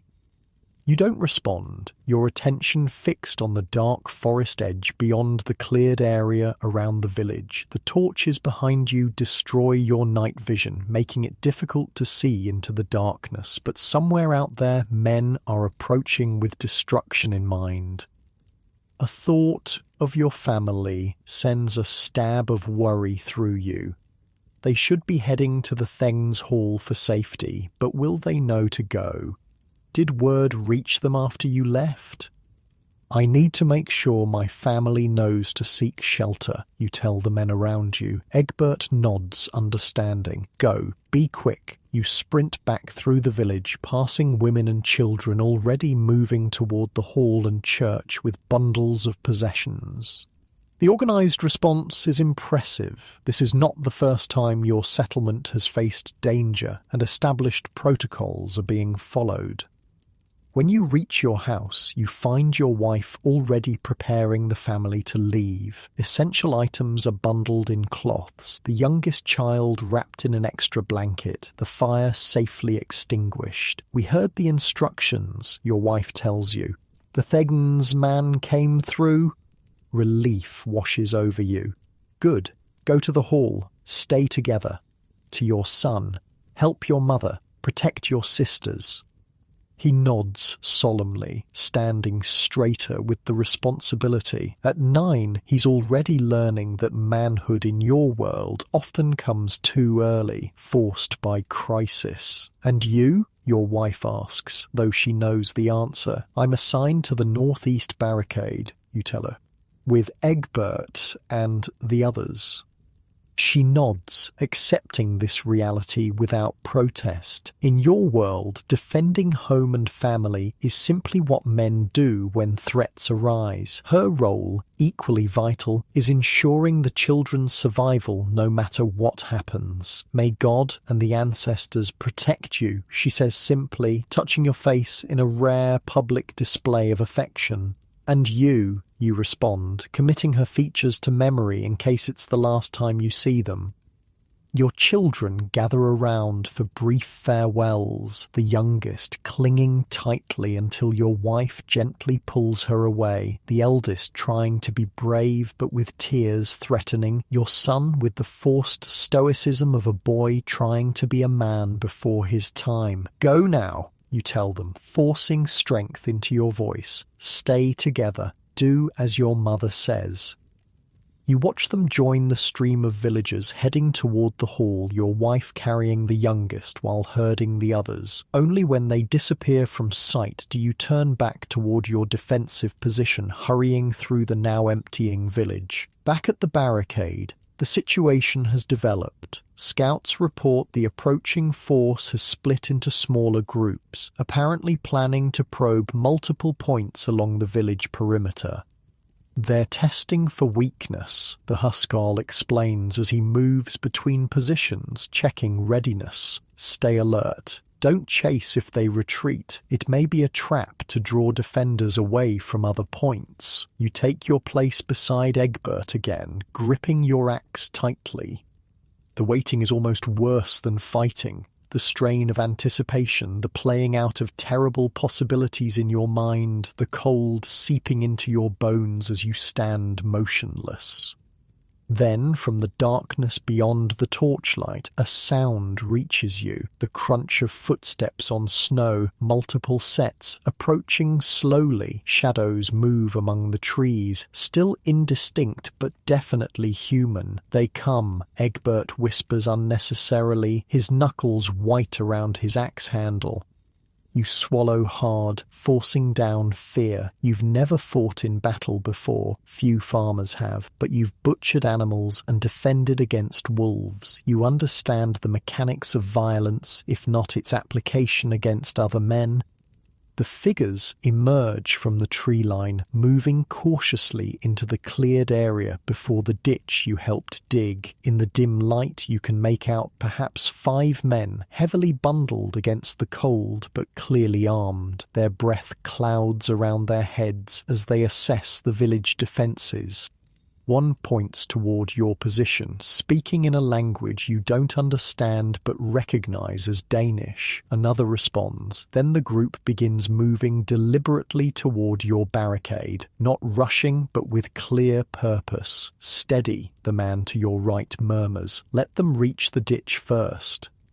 You wait, heart pounding, as the raiders approach. They're close enough now to see details: bearded faces, fur-trimmed clothing, spears and axes not unlike your own, but clearly made for war rather than work. The lead raider reaches the ditch, pausing to consider this obstacle. He says something to his companions, a note of derision in his voice. Clearly your day's labour hasn't impressed him much. What happens next occurs with startling speed. An arrow whizzes from somewhere behind you, one of the village archers on the wall, and strikes the lead Dane in the shoulder. He staggers back with a shout of pain and surprise. Instantly, the night erupts into chaos. The raiders charge forward, leaping the shallow ditch with ease. Your defensive line rises to meet them, farm tools raised against war weapons. The crash of metal on metal, wood on wood, fills the air. A Dane rushes toward you, spear extended. You swing your axe desperately, knocking the spear point aside. He recovers quickly, jabbing again. This time you're not quite fast enough. The spear tip slices your upper arm, pain blooming hot and immediate. Pure instinct takes over. You swing your axe in a wide arc, feeling it connect solidly. The Dane grunts, stumbling back. You press forward, swinging again and again, no longer thinking, just reacting. Around you, similar struggles unfold. Egbert grapples with a raider, both men having lost their weapons in the scuffle. Another villager lies motionless in the snow, while a Dane clutches a wound in his side, trying to retreat. The fight is chaotic, lacking the organisation of professional warfare. Farmers against raiders, both sides hampered by cold and darkness, fighting for survival rather than glory. You find yourself face to face with another Dane, this one wielding a sword, a weapon far superior to your simple axe. He swings with practiced skill, forcing you back step by step. Your boot catches on something, a fallen comrade or enemy you can't tell, and you stumble. The Dane sees his advantage and lunges. You raise your axe in desperate defense, knowing it won't be enough, but before the sword can fall, an arrow sprouts suddenly from the raider's neck. He drops to his knees, then face forward into the snow. You scramble up, nodding thanks toward the unseen archer who saved your life. The skirmish continues around you, but something has changed. The raider's initial confidence seems shaken by unexpected resistance. Several are already retreating toward the tree line, dragging wounded companions. "They're pulling back," someone shouts. "Stand firm." Indeed, the remaining raiders begin disengaging, moving back across the ditch toward the forest. They call to each other in their foreign tongue, regrouping rather than fleeing outright. "They'll try elsewhere," the Huskarl says, appearing suddenly beside your group. "This was just testing our strength. The main force is still out there." Even as he speaks, shouts erupt from the western side of the village. Another probe, another skirmish. The night will be long, with raiders seeking any weakness in the defences. You take stock of your own position. 2 of your group of 5 are wounded, yourself included, though your arm injury seems relatively minor, and 1 sits dazed from a blow to the head. Only Egbert and the 5th man appear unharmed.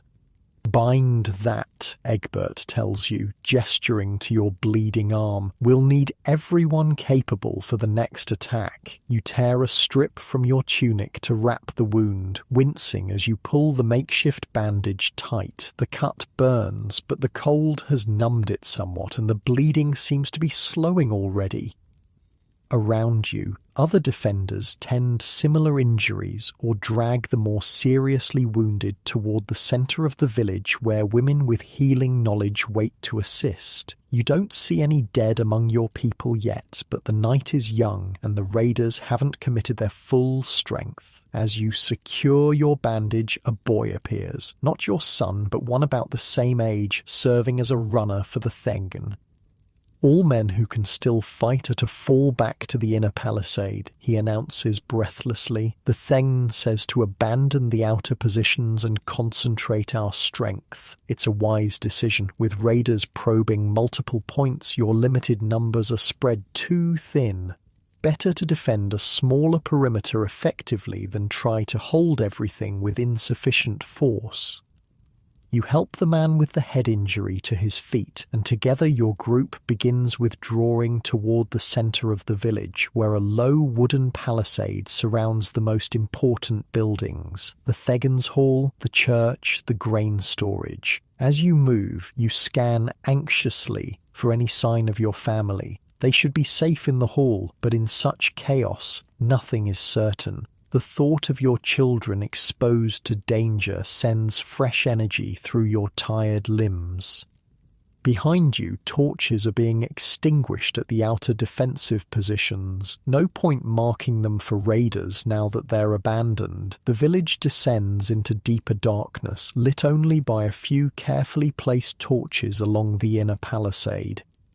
You take up a new position along this final defensive line, joining a more concentrated force of villagers. Here, women have joined the defense too, those without small children or with particular skill in archery or spear work. In crisis, your society discards normal divisions of labor. Everyone who can fight does. The Theng moves among the defenders, offering encouragement and adjusting positions. When he reaches your section, he pauses, noting your bandaged arm. "Oh, still able to swing that axe?" he asks directly. You nod, testing your grip. The wound throbs but doesn't prevent function. "I can fight." "Good. We'll need every able body before dawn." He moves on, continuing his rounds. From beyond the palisade, shouts and occasional clashes indicate the raiders are encountering the now empty outer defences. Soon they'll realise the defenders have withdrawn and press toward the village centre. What happens if they break through? Someone nearby asks nervously. We retreat to the hall and church, Egbert answers. Stone and heavy timber, we can hold there longer. And if they break through those too? Egbert has no answer for this. Everyone knows what happens when raiders take a settlement. Death for many, especially those who resist, and slavery for those deemed valuable enough to take. You think of your family sheltered in the hall, of your children facing such a fate, and grip your axe tighter. The pain in your arm recedes, replaced by cold determination. If raiders reach the hall, they'll have to go through you first. Time passes in tense waiting. The sounds of movement beyond the palisade grow closer, then recede, then closer again. The raiders are studying your defenses, looking for weaknesses, perhaps waiting for more of their companions to join them. The cold deepens as the night progresses, making it difficult to stay alert. Men stamp their feet and blow on numbed hands, trying to maintain circulation without making too much noise. No one speaks above a whisper now. Sound carries far in the winter night, and any advantage of surprise is precious. You find yourself thinking of your father, buried just that morning, now missing this latest crisis. Perhaps it's better this way. He died peacefully, if painfully, rather than facing raiders' blades. And yet part of you wishes for his steady presence, his lifetime of wisdom, accumulated through previous threats and hardships. A sudden cry from the western side of the palisade snaps you from these thoughts. They come, many of them.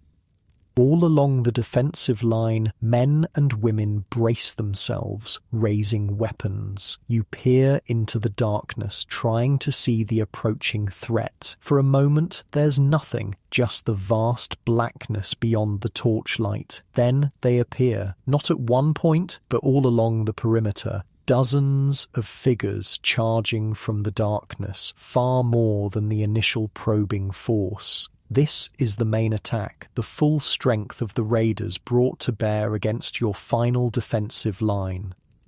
The night erupts into chaos once more, shouting, the clash of weapons, screams of pain and defiance. Arrows fly from both sides, some finding human targets, others disappearing harmlessly into darkness. A section of raiders reaches your position, charging the palisade with shields raised. The first wave attempts to climb over, while others attack the wooden barrier itself with axes. You strike at hands, gripping the top of the palisade, hearing a cry of pain as your axe connects. Beside you, Egbert thrusts a spear between the wooden stakes, driving back another attacker. But there are many of them, and they're organized, professional. A portion of the palisade near you begins to crack under concentrated axe blows. If it falls, raiders will pour through the gap. "Brace it," someone shouts. Several defenders rush to push against the weakening section from the inside, while others continue to strike at raiders attempting to climb over. You're caught between these tasks, uncertain where you're most needed, when a familiar voice cuts through the din. "Father." Your blood freezes. Turning, you see your son running towards you across the open space between the palisade and the hall. He carries something in his arms, bundles of spears, you realize, being distributed to defenders. "Get back," you shout, terror gripping your heart at the sight of him so close to danger. He either doesn't hear or ignores you, continuing his dash toward the defensive line. Just as he nears your position, a section of the palisade gives way with a splintering crash. Raiders immediately begin pouring through the gap. Time seems to slow. You see your son's eyes widen in shock as Danes burst through the barrier. You see raiders register his presence. A small figure, vulnerable, directly in their path. You see a spear raise, aim. You move without conscious thought, abandoning your position, sprinting toward your son. A Dane steps into your path. Your axe swings in a desperate arc, connecting with terrible force. The man falls. You leap over him, still running. Down, you scream at your son. Miraculously, he obeys. dropping flat to the ground as the thrown spear whistles through the space where he stood. You reach him, grabbing his tunic, dragging him up and behind you as you turn to face the raiders now streaming through the broken palisade. Other defenders converge on the breach, fighting desperately to contain it, but more gaps are appearing as the raiders concentrate their attacks. "Run!" you tell your son, pushing him toward the hall. "Now!" This time he obeys, scrambling away as you face the approaching Danes. You know you can't stop them alone, but perhaps you can buy seconds for your son to reach safety. A raider charges you, sword raised. You parry with your axe, the impact sending shock waves up your injured arm. Another appears at his side, then another. You're forced back step by step, fighting defensively now, just trying to survive. Around you, the defense is collapsing. The palisade has been breached in multiple places, and raiders are flooding into the village center. Defenders retreat toward the hall and church in small groups, still fighting but clearly overwhelmed. An arrow strikes the Dane nearest you, giving you a moment's respite. You use it to disengage, turning to run toward the hall where your family shelters. Your arm bleeds freely now, the bandage torn away in combat. Your breath comes in ragged gasps, visible in the cold air. As you run, you see other villagers making similar desperate dashes for the final refuges. Some don't make it, cut down by pursuing raiders. Others reach the heavy doors of hall or church, pulled inside by those already sheltering there. You sprint the final distance to the Thegan's hall, where a defender recognizes you and pulls you through the doorway. The massive wooden door slams shut behind you, immediately reinforced by heavy bars across its width. Inside, the hall is packed with villagers, women, children, the elderly, and now the retreating defenders. Your eyes search frantically for your family, finding them huddled near the central hearth where a fire provides meager warmth and light. Your son sees you first, breaking away to run to you. "Father." The relief in his voice matches what you feel seeing him safe. The rest of your family follows, your wife, your daughters, all unharmed. "You shouldn't have been out there," you tell your son, torn between anger at his risk-taking and overwhelming relief that he's alive. "The Thegan said to bring weapons to the defenders," he explains, his voice small but defiant. "I was helping." Before you can respond, the Thegan himself appears, his face grim and splattered with blood. Whether his own or someone else's, you can't tell. "They've surrounded both buildings," he announces to the crowded hall. "They're trying to burn us out." A collective gasp goes up from the assembled villagers. Fire is the greatest fear. Even stone and heavy timber will eventually yield to flames, and those inside would face the choice of burning or facing raiders' weapons. "What do we do?" someone asks, panic evident in their voice. The Thegan's expression hardens. "We hold as long as we can. The smoke will be visible for miles. Perhaps help will come." He doesn't sound convinced of this himself. Outside, you can hear raiders calling to each other in their foreign tongue. The sounds of axes striking wood suggest they're gathering fuel for fires. Through small window openings, the smell of smoke already reaches you. You hold your family close, trying to project a confidence you don't feel. Winter in Dark Age Britain has always been a struggle for survival, against cold, against hunger, against disease. But now, as smoke begins to seep under the door and through tiny gaps in the hall's construction, you face its most immediate threat: violence. The night is far from over, and whether you and your family will live to see the dawn remains very much in question. Smoke curls through the air inside the Thegns hall, stinging eyes and scratching throats. Children whimper softly, mothers hush them with urgent whispers. The sounds of the raiders outside continue, wood being stacked, axes chopping, foreign voices calling to each other in the darkness. Your family huddles together near the central hearth where the fire offers meagre warmth and light. Your arm throbs where the Danish spear cut you, but the bleeding has slowed, bound now with a clean cloth your wife had in her bundle of essentials. The wound seems minor compared to what others have suffered. Several men lie on makeshift pallets, their injuries far worse than yours. "What will happen to us?" your eldest daughter whispers, her eyes wide with fear, but her voice surprisingly steady. "We wait," you tell her simply. "We find out what they want." Your son, sitting close against your uninjured side, looks up. "They want our food and our people."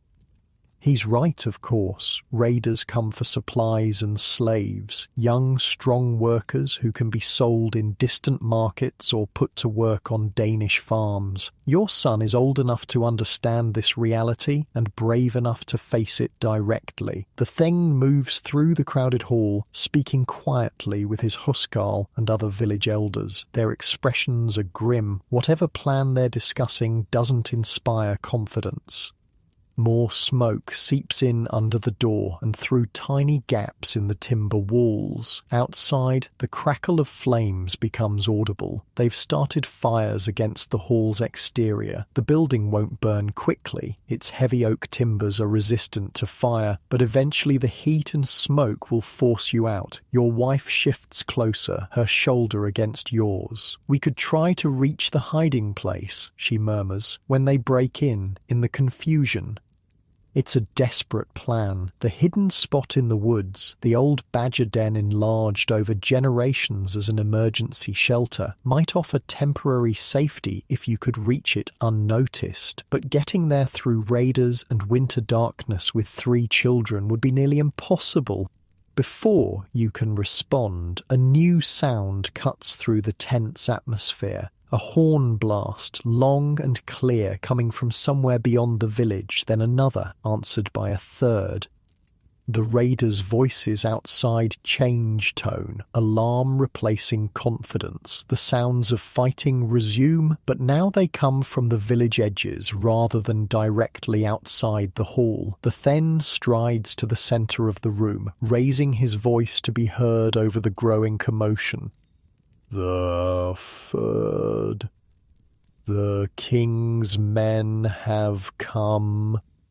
A ripple of hope passes through the crowded villagers. The Anglo-Saxon Third, the king's army of free men called to service, was supposed to be days away, focused on defending larger settlements. Their unexpected arrival feels like a miracle. "Stay inside," the Thane commands as some men move toward the barred door. "Let them clear the raiders first."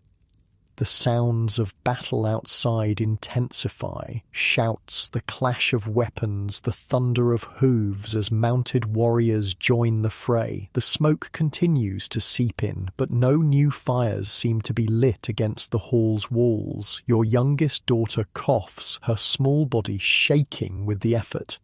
Your wife wraps her more tightly in a blanket and holds her close, covering her mouth and nose to filter the smoky air. Minutes stretch like hours as you wait, listening to the battle gradually move away from the hall and through the village. The raiders are being pushed back, retreating before a superior force. Finally, a pounding comes at the door. "Open in the king's name!" The Then nods to his men, who cautiously remove the heavy bars. The door swings open, admitting a gust of frigid air that momentarily clears the smoke. A warrior stands framed in the doorway, mail-clad, sword-bloodied, his shield bearing the king's device. "The village is secured," he announces. "The Danish dogs flee into the forest."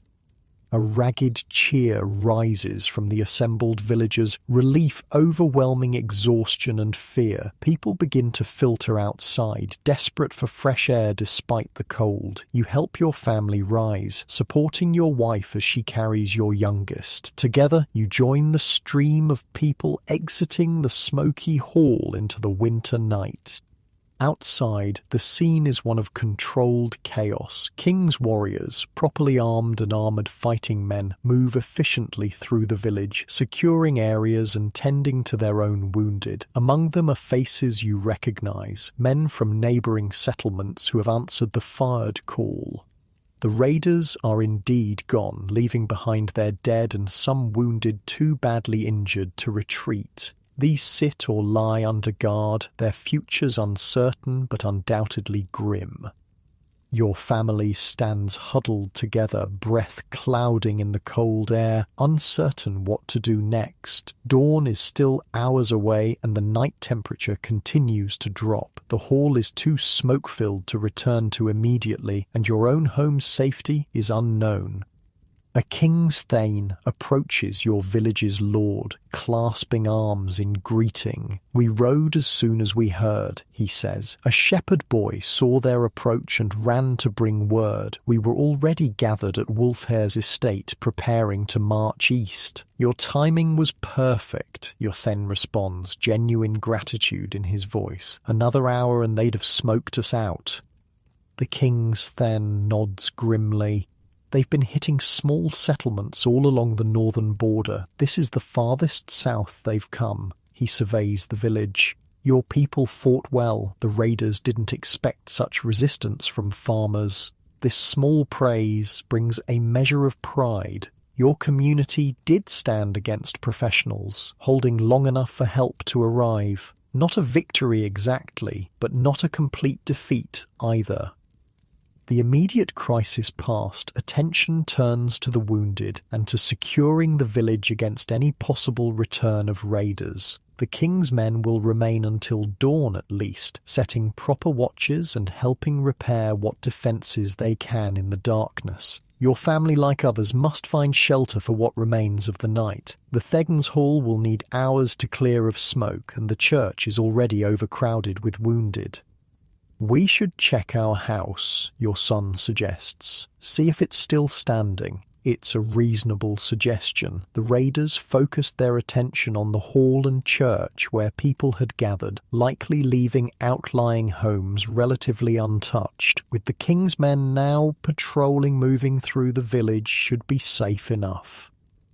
"Stay together," you tell your family as you begin the walk home. The village looks different in the aftermath of battle. Torches illuminate bodies lying in snow turned muddy by many feet, broken weapons, damaged structures. The pristine white landscape of morning is now scarred and sullied, marking the violent intrusion into your winter world. As you approach your home, relief washes over you. It appears intact, no signs of burning or forced entry. Inside, it's exactly as you left it hours earlier, though bitterly cold with the fire long extinguished. Your wife immediately moves to relight it, using the precious fire kit to ignite kindling prepared before the alarm sounded. Your eldest daughter helps her younger siblings remove snow-dampened outer garments while you check the house's security, door, window coverings, the small storage area where your remaining food is kept. Everything seems untouched, you report, returning to the main room where the fire is catching, small flames beginning to push back the darkness. "We were lucky," your wife says quietly, feeding the growing fire with careful precision. Enough fuel to generate needed warmth, but not wasteful. Even after facing raiders, the winter's greater threat of fuel scarcity remains foremost in her mind. As the house slowly warms, your family settles into a semblance of normal routine. Your wife heats water to clean your wound properly. Your children unroll sleeping blankets near the fire. The familiar actions are comforting after the chaos of battle and flight. A knock at the door brings instant tension, the memory of danger still too fresh. You approach cautiously, axe in hand. "Who's there?" "Osric, the Thegn's man," comes the reply. "Checking all households."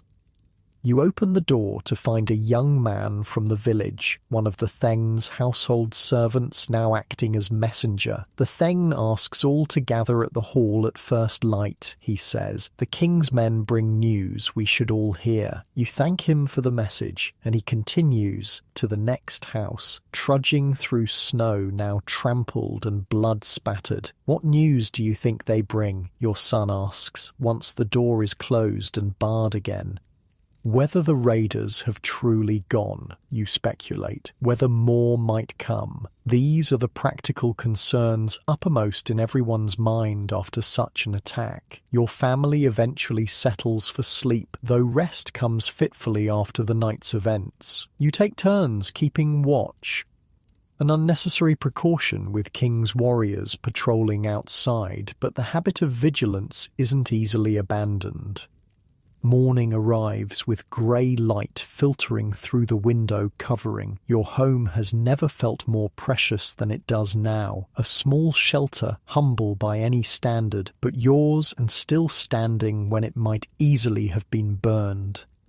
Your family prepares for the day in subdued fashion. The normal morning routine, rekindling the fire, preparing simple food, dressing, takes on new significance after nearly losing everything. Each ordinary action becomes a small victory, a statement of continuity and survival. Breakfast is meagre, a bit of barley porridge, water rather than ale to drink, but no one complains. Food stores must be carefully rationed, especially now when the normal winter scarcity might be compounded by damage from the raid. After eating, you make your way together to the Thegan's Hall. The village looks different in daylight, damage more visible but somehow less threatening than it appeared in torchlight. Several houses show fire damage, and the palisade is breached in multiple places. Bodies have been collected. Villagers laid respectfully aside for burial. Raiders dumped unceremoniously in a pile beyond the settlement edge. The hall itself has been cleared of smoke overnight, its massive doors standing open to admit fresh air despite the cold. Inside, villagers gather on benches while the Then and King's men occupy the high seats at the far end. Your family finds space together, your youngest child on your wife's lap, the others pressed close on either side. When most villagers have assembled, the Thegan rises. First, he begins, let us honour those who fell defending our homes. He reads names, 5 men and 1 woman from your community who died in the fighting. The list is shorter than it might have been without the timely arrival of the third, but each name represents a devastating loss to families already struggling to survive winter. Their sacrifice protected us all, the Theng concludes. They will be buried with honour when the ground can be properly prepared. In winter, this means bodies must be kept frozen until a proper grave can be dug, a grim necessity in a season that makes even routine burial difficult. The King's Then steps forward next, a broad-shouldered man named Wulfgar, whose mail shirt and sword mark him as a professional warrior rather than a farmer temporarily called to service. The Danish raiders have withdrawn north, he announces. We pursued them through the night and killed many. The survivors reached their ships and have put to sea. A murmur of relief passes through the gathered villagers. The immediate threat, at least, has passed. However, Wulfgar continues, raising a hand for silence. Their attack on your settlement marks a new strategy. Previously, they've raided only in summer and targeted coastal areas. This winter campaign against inland villages suggests they seek more than simple plunder. They want land. This news brings a different kind of fear. Summer raids, while terrifying, are temporary. The Danes take what they can carry and disappear across the sea, but settlement means permanent displacement, a contest for territory itself. The king has ordered increased patrols along all northern approaches, Wulfgar assures the anxious crowd. My men and I will remain in this area for several days, and other thirds are being raised to protect neighbouring regions. It's welcome news, but everyone understands the limits of such protection. The king's resources are stretched thin, especially in winter when travel is difficult and supplying warriors becomes challenging. Eventually, most communities must rely on their own defences. "What of our food stores?" someone asks from the crowd. "We've barely enough to last until spring as it is." It's the question foremost in many minds. Winter survival depends on careful management of autumn's harvest, and any disruption to those stores could be catastrophic. The Theng answers this concern. "I've had men check the storage areas. Some food was taken by the raiders, but most remains intact." Additionally, he gestures to Wulfgar, the king's men bring supplies. This unexpected news generates genuine excitement. Extra food in midwinter is a precious gift, especially after the strain of recent events. Salt pork, grain, and dried fish, Wulfgar confirms. Not much, but enough to replace what was lost and provide some margin against hardship. The meeting continues with practical matters, organising repairs to damaged structures, redistributing resources to those whose homes were burned, arranging proper burial for the dead when conditions allow. Throughout, there's a sense of community solidarity strengthened by shared danger and survival. When the formal gathering ends, people break into smaller groups, sharing experiences of the raid and offering mutual support. Your family remains together, listening to neighbours' stories while waiting to hear what work assignments will be given for the day. The Thegan approaches your group directly. "Leofwine," he addresses you. "Your arm, how bad?" You flex the injured limb carefully. Your wife cleaned and rebandaged the wound properly this morning, and while painful, it doesn't appear to be serious. "I can work," you assure him. He nods, satisfied. "Good. We need men to repair the western section of Palisade first. It's the most damaged and the most exposed." It's sensible to prioritise defences, even though the immediate danger has passed. No one believes this will be the last raid, whether it comes in the remaining winter months or with the spring thaw. "I'll join the work party," you agree. To your son, "You stay with your mother and sisters today, help at home." He looks disappointed but doesn't argue. After his adventure during the raid, delivering weapons to defenders and nearly being killed for his efforts, he's perhaps understood the difference between heroic imagination and dangerous reality. The day unfolds in a blur of necessary work. While you join other able-bodied men in repairing defensive structures, your wife and children return home to continue the interrupted process of winter survival, preserving the remaining pig meat, checking stored vegetables for frost damage, keeping the fire maintained at optimal efficiency. The king's men assist with repairs, their trained strength and martial skills surprisingly adaptable to peacetime construction. They work alongside villagers, sharing techniques learned from fortifying other settlements against similar threats. During a brief midday break, Wulfgar himself joins your work group, accepting a modest portion of bread and salt pork with thanks. He's curious about your community, asking questions about local resources, typical weather patterns, and defensive capabilities. "Your village fought well," he comments between bites. "Better than some larger settlements with more men." "We had little choice," you respond simply. "Everything we have was behind us." He nods, understanding. That's often the difference. Men defending their homes fight harder than those who can flee. He studies the palisade repairs. "These stakes, they're set at an outward angle?" "Yes," you explain. "Makes them harder to climb over. An old technique my father taught me." "Your father was a warrior." You shake your head. "A farmer, but he remembered the raids from his youth. Some lessons stay with you." Wulfgar seems impressed by this practical wisdom passed through generations. It's a reminder that while professional warriors like him possess formal training, farming communities hold their own kind of knowledge, survival skills honed through centuries of hardship and threat. Work continues until fading light makes it impractical. The palisade repairs aren't complete but have progressed enough to provide basic security. The remaining tasks will continue tomorrow. You return home weary, your injured arm throbbing from the day's labour. The house is welcomingly warm after the bitter cold outside. The smell of cooking food, a simple pottage of barley and vegetables with a small amount of precious pork filling the small space.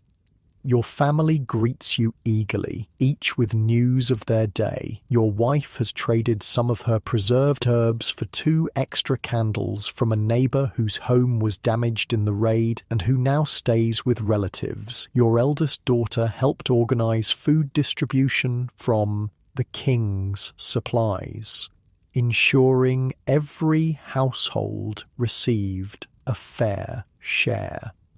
Even the youngest children contributed, gathering scattered firewood within the village boundaries, helping card wool for future spinning.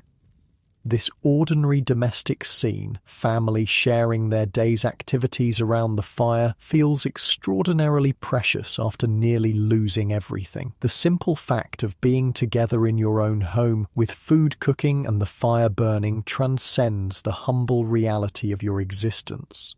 After eating, your son helps rebandage your wound, his small fingers surprisingly gentle as he applies the herbal poultice your wife prepared. "Does it hurt much?" he asks, genuine concern in his voice.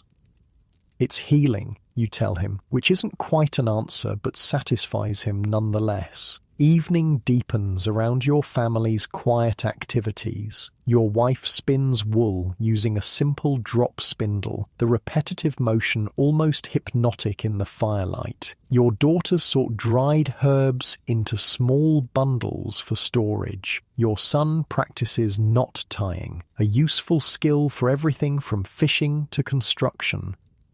There's little talk of the raid now, as if speaking of danger might somehow invite its return. Instead, conversation turns to tomorrow's tasks, to spring planting plans, to stories and small domestic concerns. It's a deliberate focusing on future and normalcy, a psychological strategy as important to survival as physical preparation. A knock at the door interrupts this peaceful scene. Again, there's a moment of tension before you call out, "Who's there?" "Egbert," comes the familiar voice of your neighbour. With news, you open the door to admit him, noting the fresh bandage around his head, a wound from the fighting that you hadn't noticed earlier. He stamps snow from his boots and moves gratefully toward the fire. "The king's men are setting watches through the night," he informs you after accepting a cup of warm water, a simple but welcome offering in the winter cold. 4 men at each village approach, 2 of theirs and 2 of ours. It's reassuring to know proper vigilance will be maintained, though few expect the raiders to return so soon after being driven off. Still, winter nights are long and dark, with many hours for fear to grow if left unfed by facts. They're asking for volunteers from each household, Egbert continues. 2-hour shifts through the night. You nod, unsurprised. Even with the king's men present, the village must contribute to its own defence. "Which watch do they want me for?"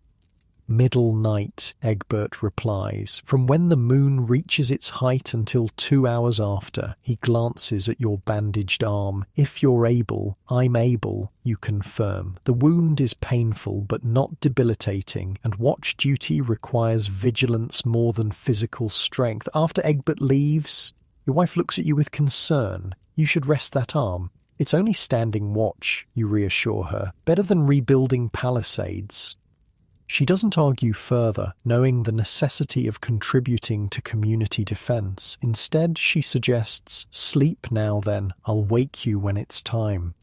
It's sensible advice. You settle onto the sleeping platform, your body grateful for the chance to rest, despite your mind's continued alertness. The events of the past day swirl through your thoughts. The burial of your father, the Thegans meeting, the raid, the desperate defense, the timely rescue. So much condensed into a single winter day and night. Sleep comes despite these active thoughts, your body's exhaustion overriding mental stimulation. Your last conscious awareness is of your family moving quietly around the house, their presence a comfort that follows you into dreams. Your wife wakes you what seems like moments later, though the fire's reduced state suggests hours have passed. "It's time," she says softly, helping you rise without disturbing the children now asleep on the platform. Outside, the night is clear and bitterly cold, stars brilliant in the black sky. The moon hangs high, illuminating the snow-covered village with pale light that creates sharp shadows behind every structure. You make your way to the north approach, the direction from which the raiders originally came. There you find one of the king's warriors already standing watch, his mail shirt gleaming dully in the moonlight. Beside him is Wulfric, the old man with bad joints who nevertheless has volunteered despite his age and infirmity. "I'll relieve you," you tell Wulfric, who nods gratefully and begins his slow journey back to warmth and rest. The king's warrior, a young man named Edric, you learn, acknowledges you with a nod. "Quiet night," he reports. "Nothing moving out there but foxes and the occasional owl." You take position beside him, scanning the forest edge beyond the village boundary. The repaired palisade looks stark in the moonlight, the new wood lighter than the weathered sections, like a scar on the village's protective skin. "Your first raid?" Edric asks, after a period of companionable silence. "First time fighting men," you confirm. "We've had wolves before, and once a bear that came too close to the livestock." He nods, understanding. "Different, isn't it? Beasts want food or territory. Men want everything." It's an astute observation from one so young, suggesting experience beyond his years. You wonder about his story, how a youth comes to be a professional warrior rather than a farmer or craftsman. But don't ask. In your world, such paths are often determined by necessity rather than choice. The watch passes slowly, marked by periodic circuits around the village perimeter and stamping of feet to maintain circulation in the intense cold. Conversation is minimal, partly to conserve warmth, partly to maintain listening awareness of the surrounding darkness. Your mind drifts to your family, sleeping safely in your intact home. How different this night might have been without the timely arrival of the Ferd. Would you have escaped with them to the forest hiding place? Would you have been taken as slaves? Would you have died fighting at the hall's threshold? The possibilities are too grim to dwell upon, yet too real to dismiss entirely. Near the end of your watch, a sound from the forest edge brings instant alertness. You and Edric both tense, hands moving to weapons. A moment later, a deer steps delicately from the tree line, its breath clouding in the moonlight as it pauses to test the air. The sight of the animal brings a complex mix of emotions: relief that it's not a returning raider, hunger at the thought of fresh meat in winter, appreciation for the graceful creature's survival in harsh conditions. Before either of you can decide whether to attempt a kill, the deer detects your presence and bounds away, disappearing into the darkness. "Good sign," Edric comments. "Deer wouldn't come close if raiders were about." It's folk wisdom rather than military strategy, but contains truth nonetheless. Animals often sense human presence, especially groups of armed men, well before humans detect each other. When your replacement arrives, another villager accompanied by a different king's man, you feel both relief at returning to warmth and a curious reluctance to abandon your protective role. The responsibility of watchstanding, of guarding sleeping family families creates its own kind of purpose and pride. You trudge back through the silent village, noting how peaceful it appears under moonlight and fresh snow. The damage from the raid is softened by darkness and winter's blanket, broken sections, hidden, blood-stained snow covered by fresh powder, the harsh reality temporarily veiled. At home, you enter quietly, careful not to wake your sleeping family. The fire has burned low but not out, providing just enough light to navigate the small space. You add a few small pieces of wood, coaxing the flames back to provide minimum necessary warmth without wasteful burning. Your wife stirs as you join her and the children on the sleeping platform, shifting to make space while remaining mostly asleep. The children don't wake at all, their breathing deep and regular in the fire-warmed air.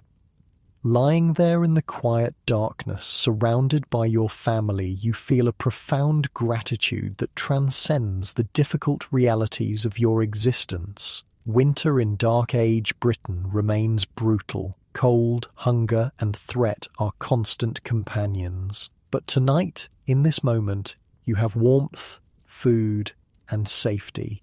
Your family is whole. Your home stands. The community has survived.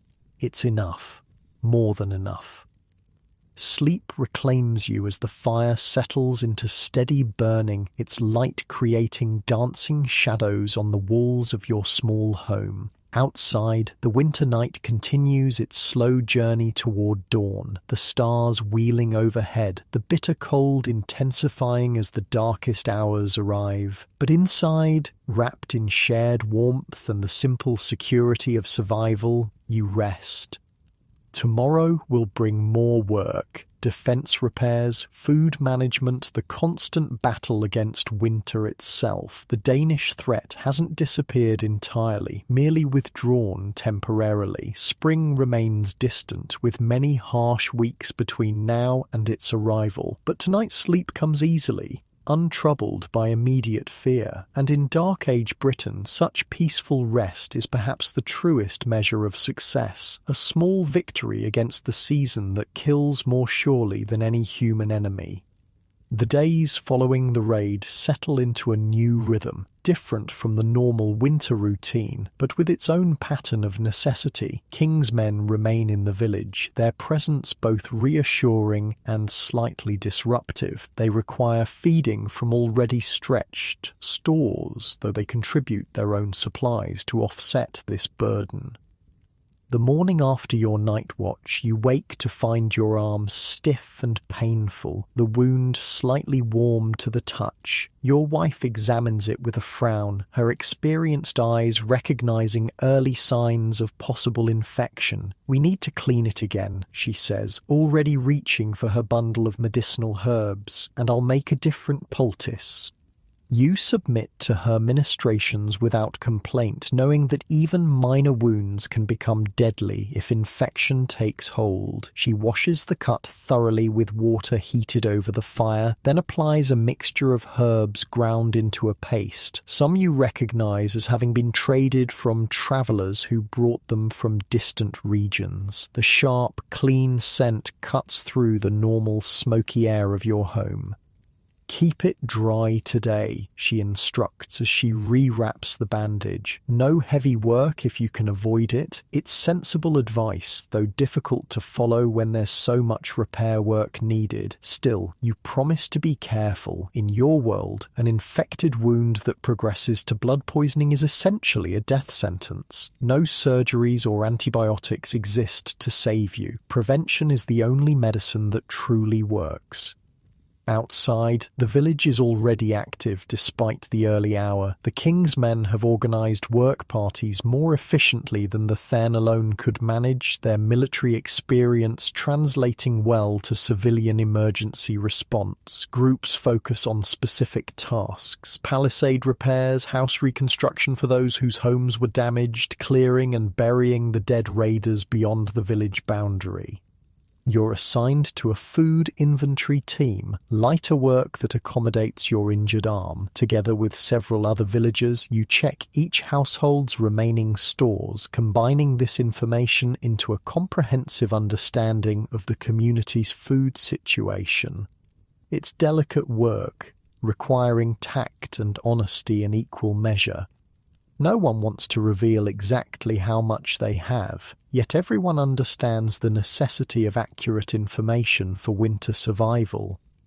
The news is both better and worse than expected. Several grain storage areas were damaged or plundered during the raid, but the village's main food caches, cleverly concealed by generations of habit, remained untouched. Combined with the supplies brought by the king's men, there should be enough to last until spring, assuming careful rationing and no further disruptions.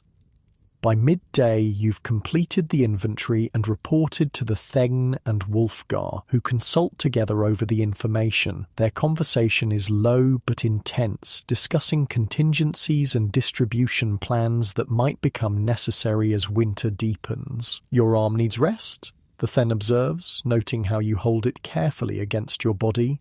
Go home. We have enough hands today. It's an unexpected kindness from a man not known for softness. Perhaps the shared experience of defending the village has created a new understanding between lord and commoner, or perhaps he simply recognizes the practical value of allowing injuries to heal properly rather than worsening through overuse. Either way, you accept the dismissal with thanks and make your way home through the busy village. Children run past, seemingly recovered from the terror of the raid, now incorporated into their games. Saxons and Danes has replaced the usual wolves and villagers in their play. The resilience of the young is both surprising and heartening. At home, you find your wife and daughters working on a new project, processing the wool shorn from sheep before winter began. It's been washed and dried months ago, but now they card it carefully, aligning the fibers in preparation for spinning. The repetitive motion of the wooden cards, paddle-like tools with fine metal teeth, creates a rhythmic scraping sound that fills the small house. Father, your youngest exclaims when you enter, "Are you hurt worse?" "No," you assure her, sitting near the fire, "just sent home to rest it properly." To your wife, "Where's our son?" "With Cerdic at the forge," she answers. "The blacksmith needed help with the bellows while he repairs weapons." It's good experience for a boy his age, learning a valuable craft while contributing to community needs. The blacksmith, always an important figure in village life, becomes even more central after a raid when tools doubling as weapons need repair and repurposing. You settle into the domestic scene, helping where you can with your good arm, holding wool for carding, adjusting the fire, preparing vegetables for the evening meal. There's comfort in these ordinary tasks after the extraordinary events of recent days. As you work, your eldest daughter mentions something that had been forgotten in the chaos. Tomorrow is Modronite. The reminder brings a moment of stillness. Modronite, Mother's Night, marks the winter solstice, the longest night of the year. In your community's complex spiritual blend of old ways and newer Christian teachings, it remains an important observance, honoring both female ancestors and the fertility that will eventually bring spring's rebirth. "I'd lost track of the days," your wife admits, "with everything that's happened." "The priest mentioned it this morning," your daughter explains. "He said there will be prayers at the church, but also," she hesitates, glancing at her mother, "but also the old observances at the sacred oak," your wife finishes, naming the ancient tree at the village edge, where traditions predating Christianity are still honoured, particularly by the women of the community. The dual celebration is typical of your time and place, the official Christian observance alongside older practices that remain meaningful despite the Church's occasional disapproval. Most families participate in both, hedging spiritual bets while honouring traditions that have sustained community for generations. We should prepare something, you suggest, even with everything else happening. Your wife nods agreement. A small offering, at least. We have much to be grateful for. Our home still stands. Our family survived. The mention of survival brings your father to mind, buried just days ago, his passing now almost overshadowed by the raid's drama. Had he lived just a few days longer, he would have seen the Danish attack he'd warned about since your childhood, drawing on his own youth's experiences. Perhaps it was better he didn't. The afternoon passes in quiet productivity, the injured arm forcing you to slow your normal pace. Your son returns before dusk, excited to share his day's experiences at the forge. "Cerdic let me hammer a spearhead," he announces, miming the action. "He says I have a good eye for the metal's colour when it's ready." You listen to his enthusiastic recounting, recognizing the value of such knowledge. Blacksmithing is a rare and precious skill, offering security beyond what farming alone can provide. If your son shows aptitude and interest, it could be a path worth encouraging. As darkness falls early, winter days being painfully short at this latitude, your family gathers for the evening meal. The food is simple but adequate. Barley pottage enriched with a small portion of salt pork and wild onions, plus a treat of honey drizzled on a piece of bread for each person. A small luxury in preparation for tomorrow's solstice observance. After eating, you check your wound again. The herbal poultice seems to be working. The angry redness has faded somewhat, and the pain has dulled to a manageable ache. Your wife prepares a fresh application before the family settles around the fire for the evening's quiet activities. Talk turns to preparations for Modronite. In better years, there would be special foods, perhaps even a slaughtered goat or sheep dedicated to the celebration. This year, with resources stretched thin by winter and raid recovery, observances will be more symbolic than feast-centered.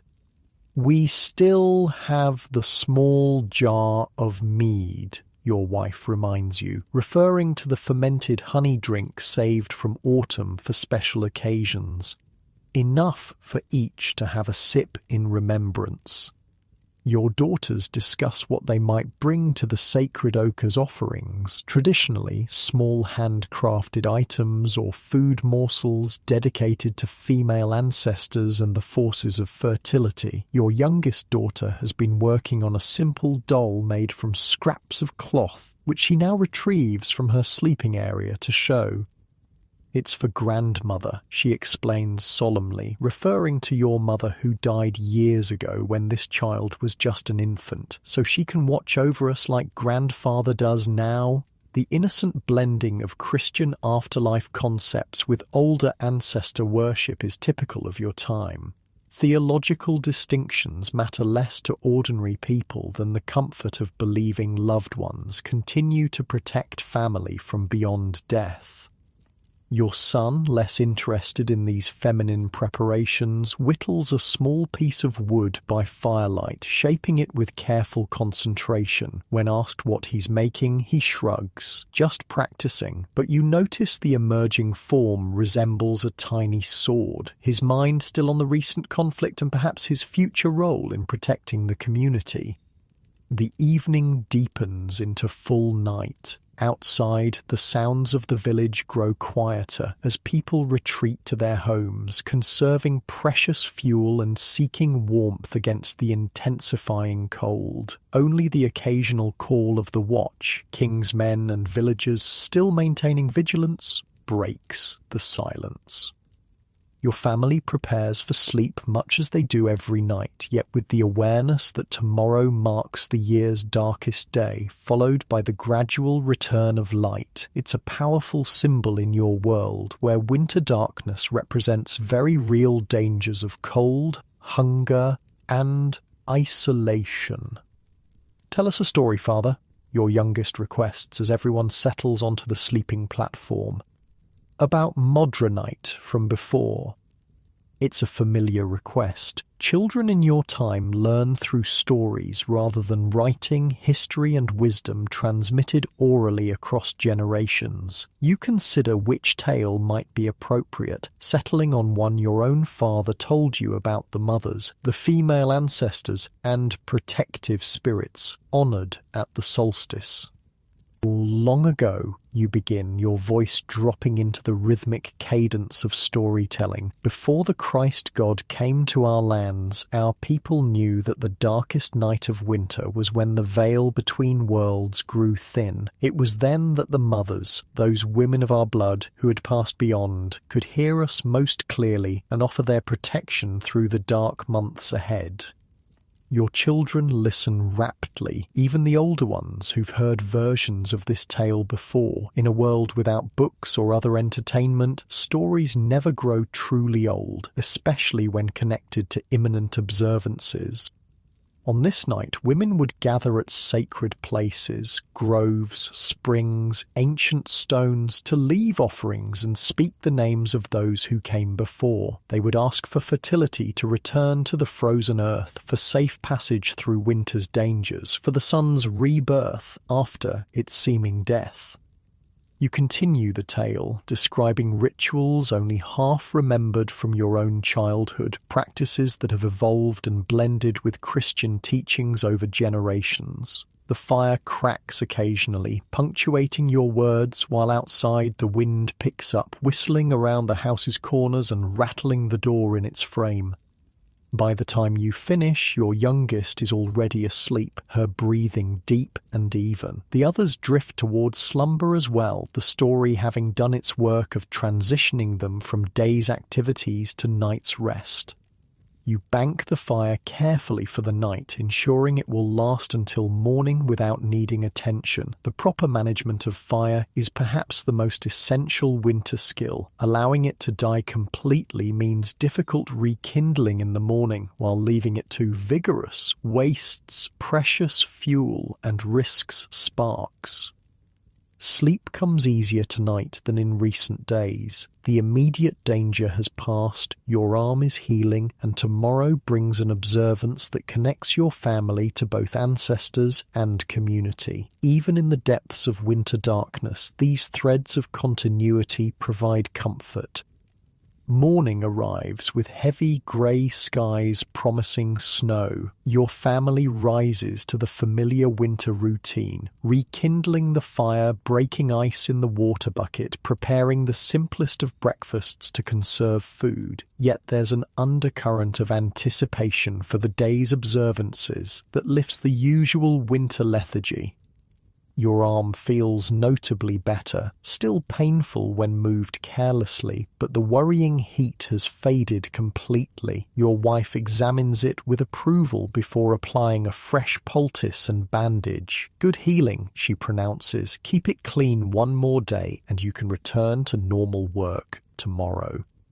Outside, the village has a different atmosphere than the frantic activity of recent days. People move with more measured pace, acknowledging the solstice with a certain solemnity. The king's men, somewhat bewildered by local customs, maintain their watches but interfere little with the day's preparations. The Thegin has declared a day of limited work. Only essential tasks will be performed, allowing for proper observance of both Christian prayers and older traditions. It's a practical decision as much as a spiritual one. Communities function better when allowed rhythms of rest and celebration, especially after crisis. Your son joins you for a morning circuit of the village, checking on neighbours and assessing ongoing repairs. The palisade is nearly restored, though still showing the scars of battle. Houses damaged by fire are being rebuilt, their owners temporarily sheltered with relatives, or in the Thegin's hall. The community's physical recovery progresses alongside its emotional healing. At midday, most villagers gather at the small wooden church where Father Ethelred leads prayers for protection through winter's remaining weeks. The service blends formal Latin liturgy with practical appeals in the common tongue, acknowledging both spiritual and material needs. The priest, himself a practical man, makes no mention of the evening's planned gathering at the sacred oak, though he surely knows of it. After church, the community shares what can only generously be called a feast, each family contributing what little they can spare to create a modest communal meal in the Thegns Hall. There's barley bread, some preserved meats, winter vegetables like turnips and onions, even a small amount of honey-sweetened porridge for the children. By summer standards, it would be poor fare indeed, but in midwinter, such shared abundance feels miraculous. The king's men join this meal, contributing portions of their own supplies. Their initial awkwardness among villagers has faded somewhat, replaced by the camaraderie that often develops between those who have faced danger together. They share stories of other settlements, other raids, other winters. Information-hungry villagers absorb eagerly, connecting their isolated experience to the wider world. As afternoon fades toward the year's earliest dusk, the women of the village begin to separate themselves, preparing for the traditional gathering at the sacred oak. It's women's business primarily, though some men will join later for certain observances. Your wife and daughters collect their prepared offerings: the cloth doll, some spun wool, a tiny portion of precious salt, a carved spindle whorl that your eldest has been working on for weeks. "We'll return after the first star appears," your wife tells you, an unnecessary reminder of the familiar ritual timing. To your son, "You'll come with the men later when the fire is lit." He nods, serious about his role in the proceedings. Though young, he's old enough to participate in the community rituals that mark life's passages and seasons. As darkness falls completely, earlier today than any other day of the year, you and your son join other village men walking toward the sacred oak at the settlement's edge. Each carries a small torch or lantern, creating a moving line of light against the winter darkness. The women's forms are already gathered around the ancient tree, their voices raised in songs older than Christianity in these lands. The ritual that follows blends elements from multiple spiritual traditions, pagan invocations to ancestors and fertility spirits alongside Christian prayers for protection and blessing. No one seems troubled by these contradictions. In your world, practical survival demands spiritual flexibility. No source of potential protection can be ignored when life balances so precariously between sustenance and starvation. Your family stands together as the community fire is lit, a special blaze built from wood gathered throughout the preceding year and saved specifically for this purpose. Its light pushes back the solstice darkness, symbolizing the sun's eventual return and the community's defiance of winter's death-dealing cold. The Then speaks briefly, acknowledging both the recent crisis and the ongoing challenge of winter. "We've faced raiders and driven them back," he reminds the gathered villagers. "Now we continue our battle against cold and hunger, as our ancestors did before us. Their strength lives in our blood, their wisdom guides our hands." Even Father Ethelred, standing somewhat apart from the most overtly pagan aspects of the gathering, nods approval at these words. The Christian priest understands his flock's need for continuity with past generations, especially in times of hardship. The ritual includes sharing of mead, the fermented honey drink reserved for special occasions, passed in a ceremonial cup first to the Thegn, then to other community leaders, and finally among all gathered adults. Each person takes a modest sip, the sweet potency warming throats and bellies against the bitter cold. When the cup reaches you, you drink and pass it to your son, his first time included in this adult observance, marking his transition from child to young man in the community's eyes. He accepts the cup solemnly, takes the smallest of sips, and passes it onward with careful dignity. The remaining ritual elements unfold in familiar sequence. Offerings placed at the oak's massive roots, names of ancestors spoken aloud in remembrance, traditional songs whose lyrics blend old gods and new faith in pragmatic harmony. Children too young to fully participate watch wide-eyed, absorbing the community's customs just as you did at their age. Eventually, the formal observances conclude, though the solstice fire will burn through the night, tended by volunteers in shifts. Families begin drifting back toward their homes, carrying small embers from the communal fire to rekindle their own hearths, a symbolic sharing of community strength. Your family walks together through the silent, snow-dusted village, the children unusually quiet, affected by the ritual's solemnity. At home, your wife uses the carried ember to light the fire, completing the symbolic connection between community and household. The remainder of the evening passes in peaceful reflection. There's little talk, each family member absorbed in their own thoughts while engaged in quiet activities, mending, whittling, carding wool. The ritual has provided a pause in winter's relentless struggle, a moment to consider larger patterns of life and death, darkness and light. Before sleep, your family gathers close to the fire for a final Modronite observance, speaking the names of female ancestors, particularly those who have passed recently. Your children recite grandmothers, great-grandmothers, aunts they've known or only heard about in stories. Each name connects your family to its past and, by extension, to its future. The continuing line that stretches beyond any individual life. As you settle onto the sleeping platform, arranged as always with children between adults for maximum warmth, you find yourself reflecting on winter's double nature in your world. It brings hardship almost beyond endurance, cold that kills, hunger that weakens, darkness that depresses spirits. Yet it also forces community coherence, cooperation and careful planning that summer's abundance might allow to lapse. Your son shifts beside you, already half asleep.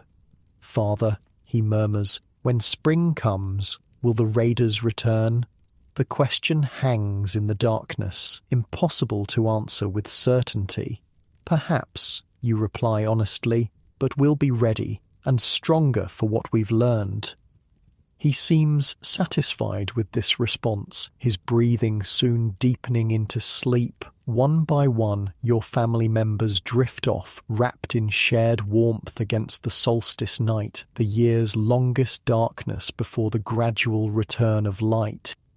Your own thoughts continue a while longer, reviewing recent events and future possibilities. The raid has changed your community in subtle ways beyond physical damage. There's greater vigilance now, but also greater cohesion. The successful defense, however narrow, has boosted confidence. The king's men have brought not just temporary protection, but knowledge that will remain after their departure. Winter continues, with weeks of cold and scarcity still ahead. Food stores must be carefully managed, fuel conserved, health maintained against the season's many threats. Your father's absence leaves a gap in family knowledge and labour that must be compensated for. Your arm, though healing, reminds you of mortality's constant proximity. Yet, as sleep finally approaches, your predominant feeling is not fear, but a qualified hope. Your family surrounds you, alive and whole. Your home stands secure. The community has faced crisis and survived. The winter solstice marks the point after which daylight, however gradually, begins to increase. In Dark Age Britain, such modest victories constitute real success, not the elimination of hardship, which is impossible, but the development of resilience to endure it. Each winter survived becomes part of community wisdom, strengthening future generations against similar challenges. Your consciousness begins to fade, the familiar sounds of your sleeping family creating a peaceful backdrop to approaching dreams.